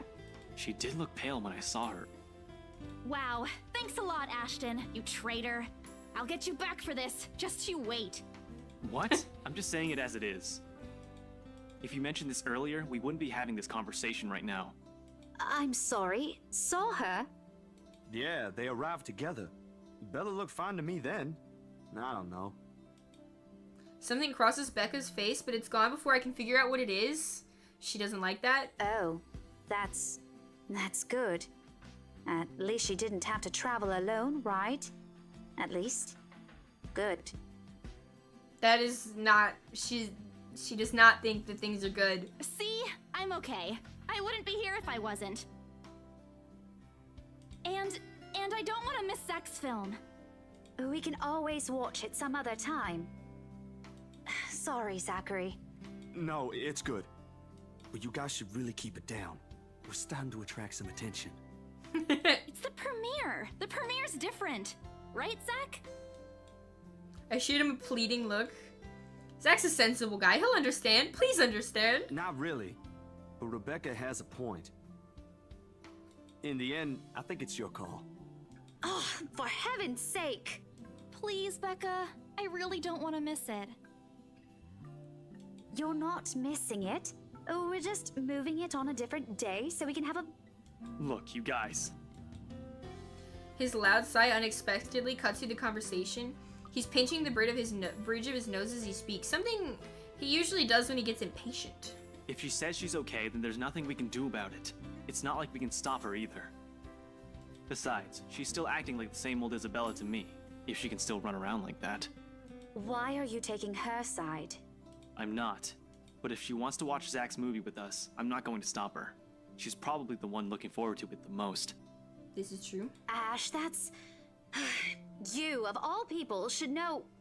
Tell you what, if I notice something amiss with her, I'll take her to the nearest hospital myself. This is the second time somebody said that. Is that good enough for you? I already know the answer before she voices it. At last, she releases a deep breath and nods, albeit with great reluctance. I immediately tackle her into a hug. Might steal some of those. Yeah, all good. Steal as many as you like. Yeah, look, you can have an emote of my boobs. It's great. Thanks, Becca. It's always been you with him, isn't it?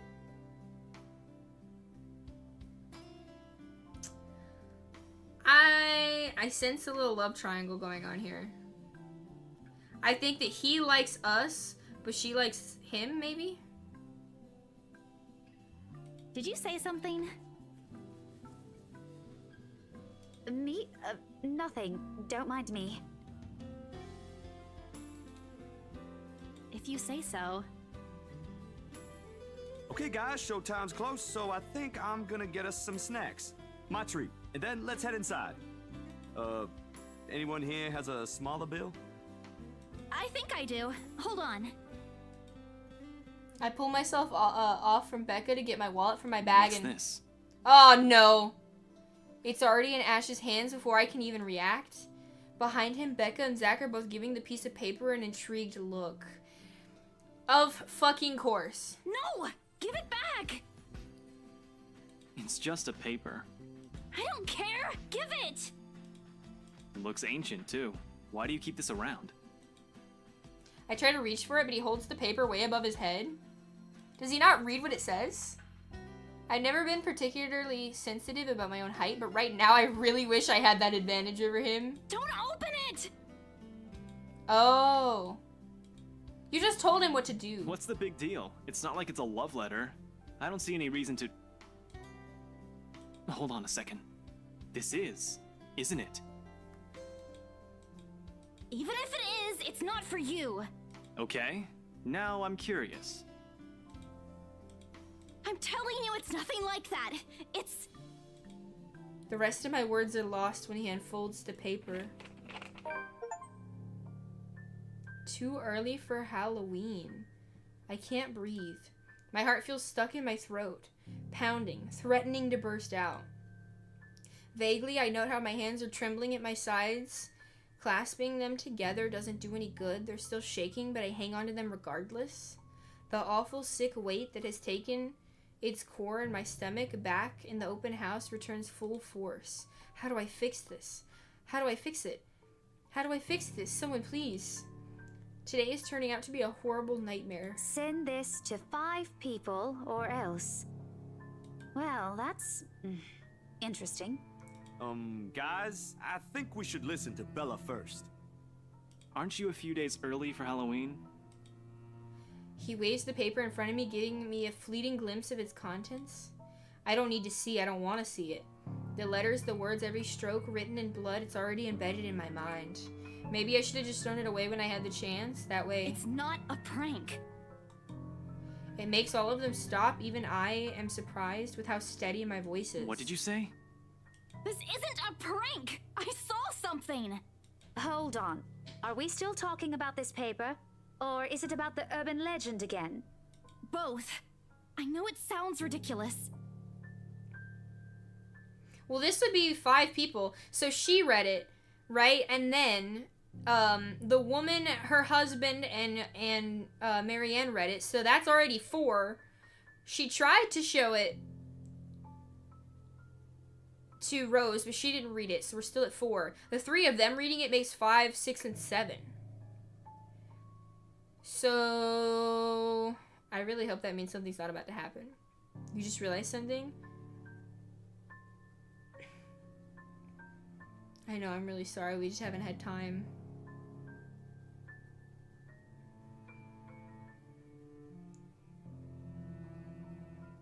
You're saying this is a primitive version of a chain letter, and now that we've seen it, we're now cursed. You've got to be kidding me. See? This is why I didn't want to tell you guys. Isabella, aren't you taking this a bit too far? It's not a joke! Will you guys listen to me first? They're fucked. I saw something in the house earlier. It stood right in front of me.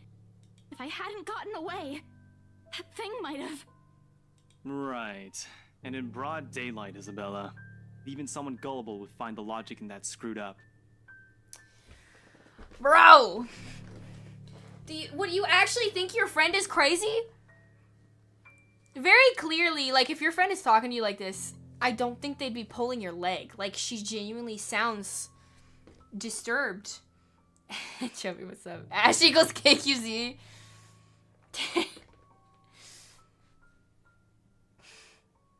In a way. Came to see what we were gooning to. Nothing crazy today. This is a horror visual novel. It's been pretty good so far. Need a murder emote? I want a murder emote too. Twerking.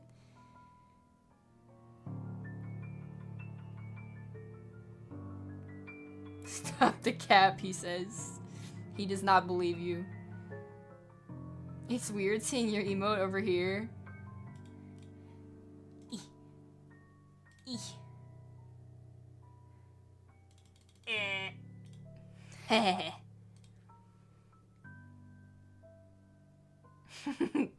I like your emotes. I'm really hoping to get some of my own eventually. I really want to get rid of a lot of the ones I have that I really shouldn't anymore.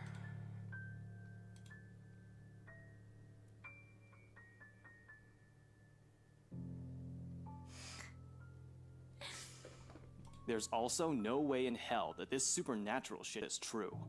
But it's real! Oh, she mad. I saw. She's mad. A hallucination? A delusion? Didn't you say you fell down some stairs? So maybe Rebecca's right. It happened after, when I was trying to get away. I almost got stuck in the same room with that thing. Almost. You kind of definitely did. We're all in danger. I thought you were my friends. Why don't you believe me? We are, and you know that. But this thing and that thing has got nothing to do with the other. When Rose called earlier, I thought she's just exaggerating. But based on what I'm seeing right now, maybe it's better if we really postpone this for now. Don't bother. Without another word, I snatched the letter out of his hand and I stuffed it back in my bag with more force than necessary. I'm tired. I got cursed, saw a ghost, probably lost a sale, got kicked out of the open house I'm supposed to be hosting. My own friends won't believe me. All of them think I'm crazy. To top it all off, there's this dull ache at the back of my head begging for a little attention. A little attention I can't afford to give it right now. A little attention I can't afford to give right now. Honestly, there's only so much a person can take within a single day. I just want to go home and curl up in my bed and never think about today. But before I can take a single step away from the group... Guys! Zach rarely ever raises his voice. Bitch! Oh, if only I had my... You gonna bonk him? The voices. Technically, I think this command still works, right? I'll try it. Yeah, get bonked. That is not a command. That is not a command.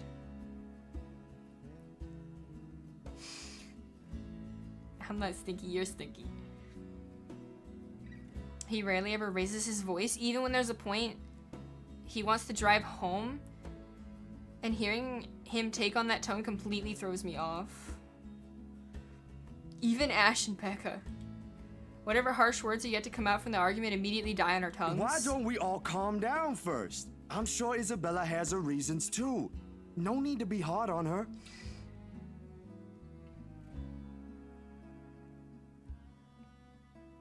For some reason, the command only ever wants to work every other time. If you tried it again, I bet it would work. Or sometimes it doesn't like the @ if you just remove it, it'll work. It can be kind of finicky.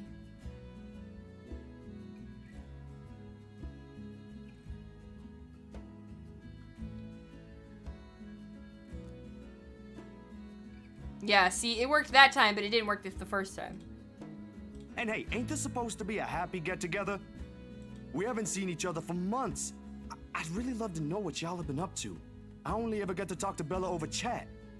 Please. He has a point.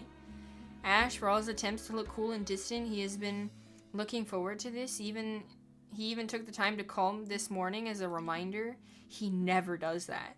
Becca, too, I'm pretty sure there's another reason why she got out of bed today. Yet, despite Zach's attempts to lighten things up, or Ash and Becca's acquiescing gestures, the tightness in my chest remains. I should have just kept it to myself, or at least went with the idea that it's a prank. If I did, things might have not turned out the way they had. No sour mood or bad vibes. I was careless. Maybe leaving is the better decision for all of us. Stay for the movie or go home.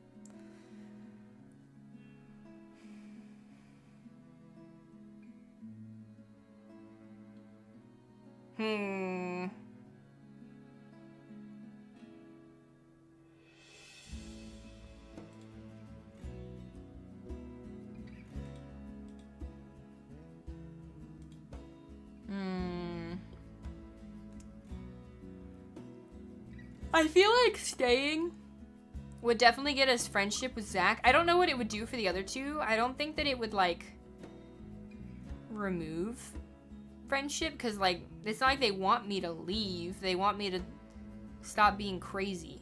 If I go home, I feel like I'll definitely lose friendship with Zach, and I have maybe friendship with the other two. I don't know. I feel like staying. If this had happened to me and my friends really didn't believe me, I would be mad. I really don't think that in a situation like this, a movie is very important if your lives are actually in danger. And I would want to stress the fact that I don't appreciate the lack of trust. Now, people do have delusions sometimes, but they cling to that way too easily. If I stay, it would seem like maybe I don't care. They don't believe me. Well, if I stayed, I would only be doing it for the sake of Zach because he asked. But again, when your lives are in danger, does any of this matter? People could die. They're clinging to the idea that they're not in danger. This is very true. They could believe me 100%, but don't want to believe me because they don't want it to be the truth. They don't want anything to be wrong or to be in danger. I wouldn't want to accept that either. Would you believe me if I was being stalked by a hot, white-haired lady?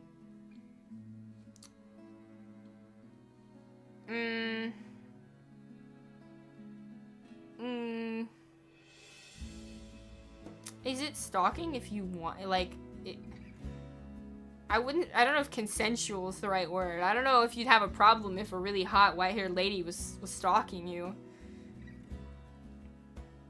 Delulu is not the Salulu here.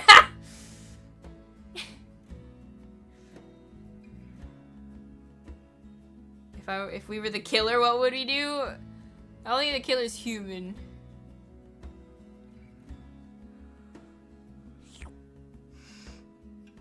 "8 feet tall with massive titties."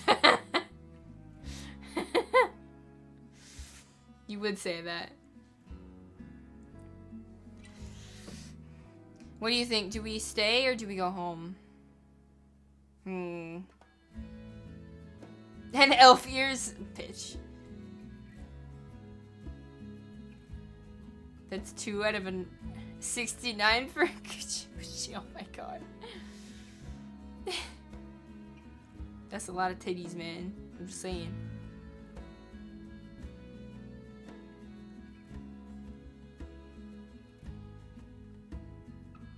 Being stalked by an orange cat outside your house? Pretty sure it already has an owner. Flip a coin. Heads. Which head? Wink.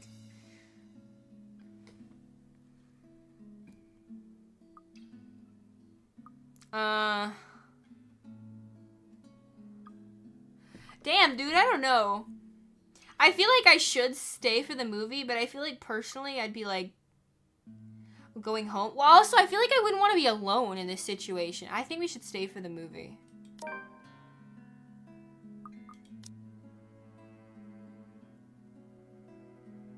Aha! So we gained with Zachary because he wanted us to stay. We gained with Ashton, but we lost with Rebecca. Because obviously she wants us to go get checked out. So she wouldn't want us to stay here. But would a killer go home or watch a movie? I don't know what a killer would do in that situation. No clue. I'm not a killer that we know of, so I don't know what one would do in that situation. Any other day I'd excuse myself and I'd go straight home, but this is something special to Zach, something he worked so hard for to bring life. I should know better. I might be having a bad day, but with the few people I care about far outweighs the idea of spending the rest of the day throwing a tantrum alone in my room. I feel like having a bad day is a little bit of an understatement. Just a little bit.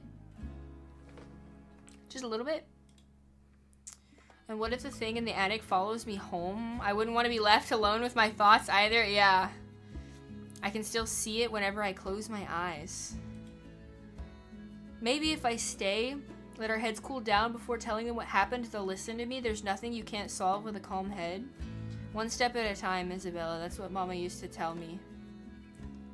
Besides, I don't have the heart to ditch Zach. A smile is back on my face when I look back at them. If we keep arguing here, we're going to miss the first few minutes.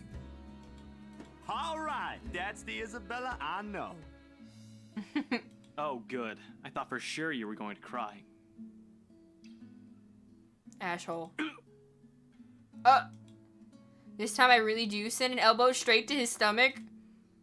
Stupid Ash being vertically challenged has its perks too. What was that for? Stop calling me a crybaby. I'm not one. Oh, don't cry. See, his name now says Asshole. Stop it. Okay, scaredy cat then. That too. If you repeat that, I swear I'll... Let's just go. Without another word, Becca goes inside. She doesn't even stop to wait for us when I call after her. Saw that coming. She's mad. Ash and I exchanged looks at that. Same question likely swimming in our minds. Go with the Zach route. Use him as a human shield. He's buff. Commit murder. God. Witch head again. Did something happen after school? At school after I left? Is she having a bad day too? She's just worried about you, man. She's being a little too aggressive about it though. I'll try asking her about it later. You guys go catch up with her. I'll go get us the food I promised. But you'll miss it. Didn't you say watching a movie without food ain't fun? And it ain't like I haven't seen it. I made it, remember? I'll be in there soon. One friendly tap on my shoulder and then he's gone. A few moviegoers are still milling about, but some are still waiting in line for tickets. Otherwise, most of the crowd is already inside. What am I thinking about? The normal one. What do you mean? Get your head out of the gutter. There's nothing much for us to do here now. Not a word of protest comes from me or Ash when the gesture for the two of us to head inside. And then? They're leashed? What? Which head out of the gutter? Fuck, you caught me on a technicality. Damn.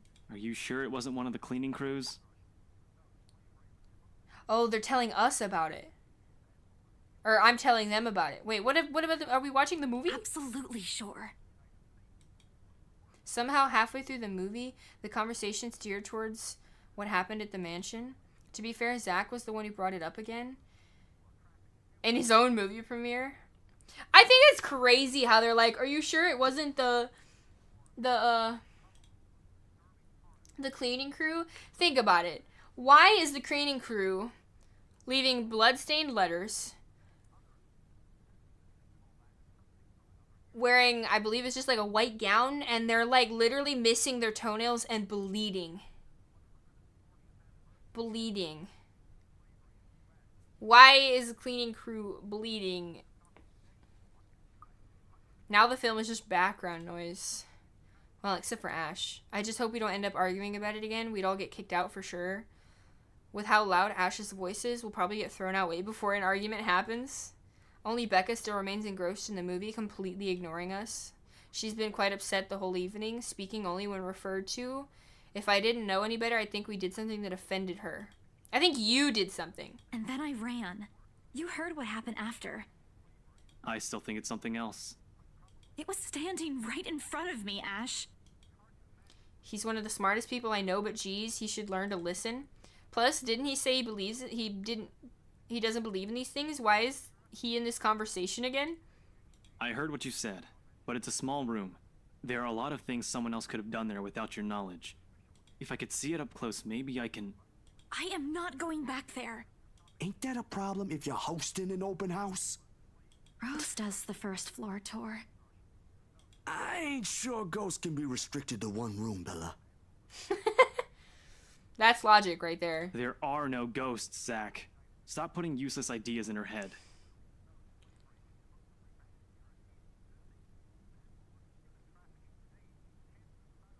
Yeah, but I was thinking, maybe all the house needs is a blessing. Wasn't it left uninhabited for years? Well, the house did change. It did change hands over the years, but one distant relative of the Ermengardes to the other. None of them bothered to live in it, though, and it remained that way up until its current owners decides to sell it. Why didn't I think of that? I didn't peg you as the religious type, Zach. Nothing like that, Ash. Who knows, though? It might bring something positive to the place. That's not a bad idea. I just don't know where I could find someone. You're not seriously considering a suggestion, are you? Do you have a better idea? I know where. I could contact him for you if you want. You do that? Or we can find you a psychologist instead. There are a few times in my life when I wish my glowers can kill. My glowers? This is Ash, one of that those? is not a very appropriate thing to say right now. No, wait, that's not what I meant. Why is he blushing? Asshole. Ethnographer. I meant ethnographer. This guy's a psychologist too, of course, if you... What is an ethnographer, actually? Ashton, if you don't stop...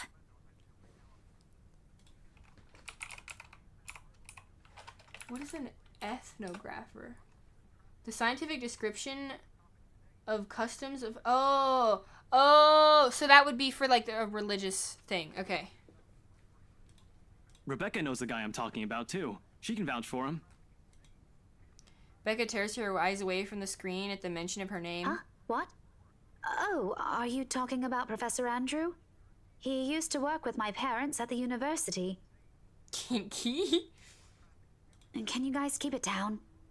Sorry, the scaredy cat here mentioned curses. Not that I'm saying this is one. But talking to him is a better solution for me than getting a random priest to bless an old house. He'll even help you figure things out, teach you a couple things. And probably put your fears to rest, since this looks to be bothering you a lot. Ash might be right too, however what Zach suggested is something I'm more familiar with. Granted, they don't believe me, they're the ones giving me these suggestions to put my mind at ease, but it's better than being ignored or being laughed at. I can take comfort in knowing they're willing to hear me out. So, what do you think? It's your call. We'll go with whatever you want. I don't know. Who should I meet? So I'm imagining whoever I choose here, I get friendship with them. Meeting with the professor would probably get points with Rebecca and Ash, and then meeting with the priest probably gets us points with Zachary. I don't think we'd lose points though for not going for Zachary. If I do that, I could probably get Rebecca's points pretty close back up. I have a feeling these lines are here for a reason. They're nice because it lets me know if it changes. So like this one, for example, if it changed, I would just know, but that line really helps. If this line wasn't here, and it went from here to here, I literally don't think I would notice. But I'm also wondering, like, these seem like they are either, like, the starting points, because all of them did start here, or maybe they're, like, a threshold. You have to be above them for specific events. I'm not sure.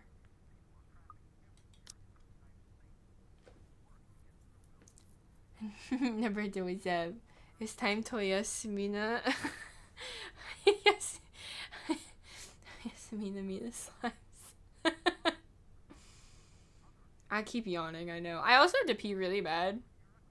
I don't know how long I was gonna wait.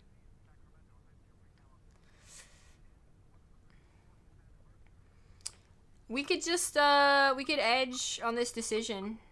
We could just, make you wait for it. Oh, I'm an idiot.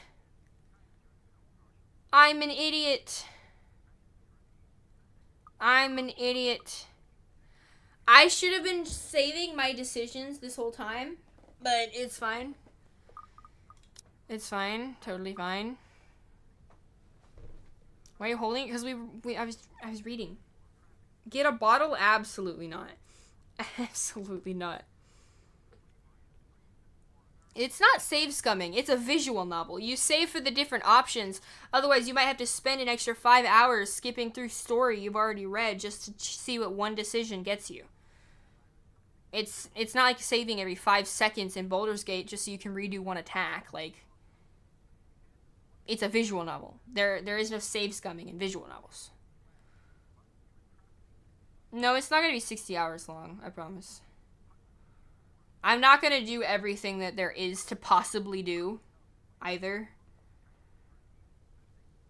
At least on stream.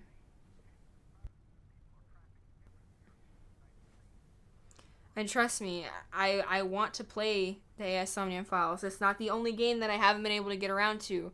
Like finishing Persona 5 and Persona 3, playing Metaphor as well. We have a lot. And that's just the Persona type games. Out of all of the ones that I have, the list is getting longer. You replay your visual novels with a booba? Okay, but there is no save scumming in visual novels. That is my opinion. That is my opinion. Choose to believe what you want to believe. Let's see. Who's streaming?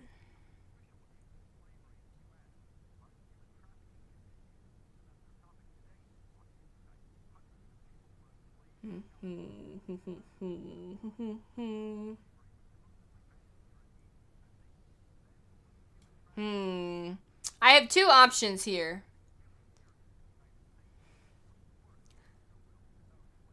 I could raid Angel.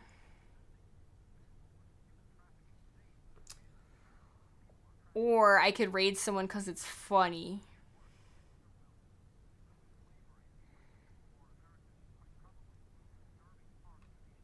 Rate this.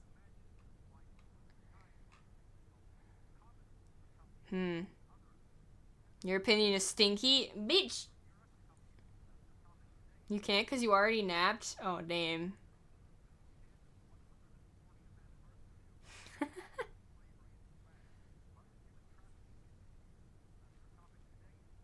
you're stinky! A bitch!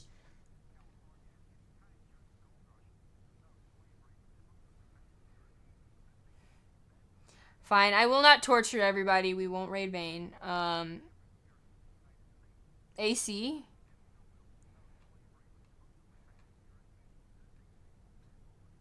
We'll raid AC. We could do that. It was AC or Angel. We could do that.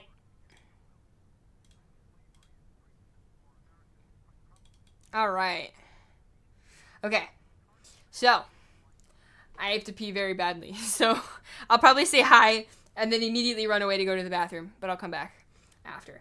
Anyway, today is Friday. Oh, thank God I don't have to wake up insanely early. Thank God. Huh.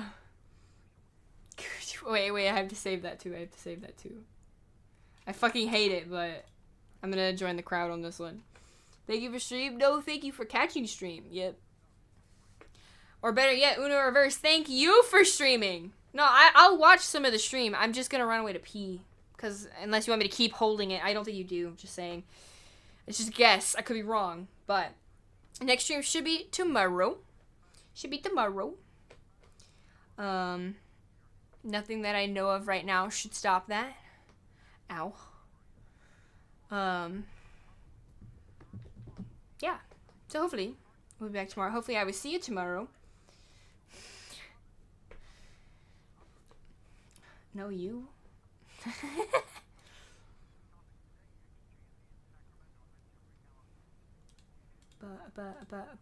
Yeah. So hopefully I see you guys tomorrow. 안녕히 주무세요. Oyasumi. I had fun with this game, so I can't wait to play more. Thank you for recommending it. Anyway, good night, guys.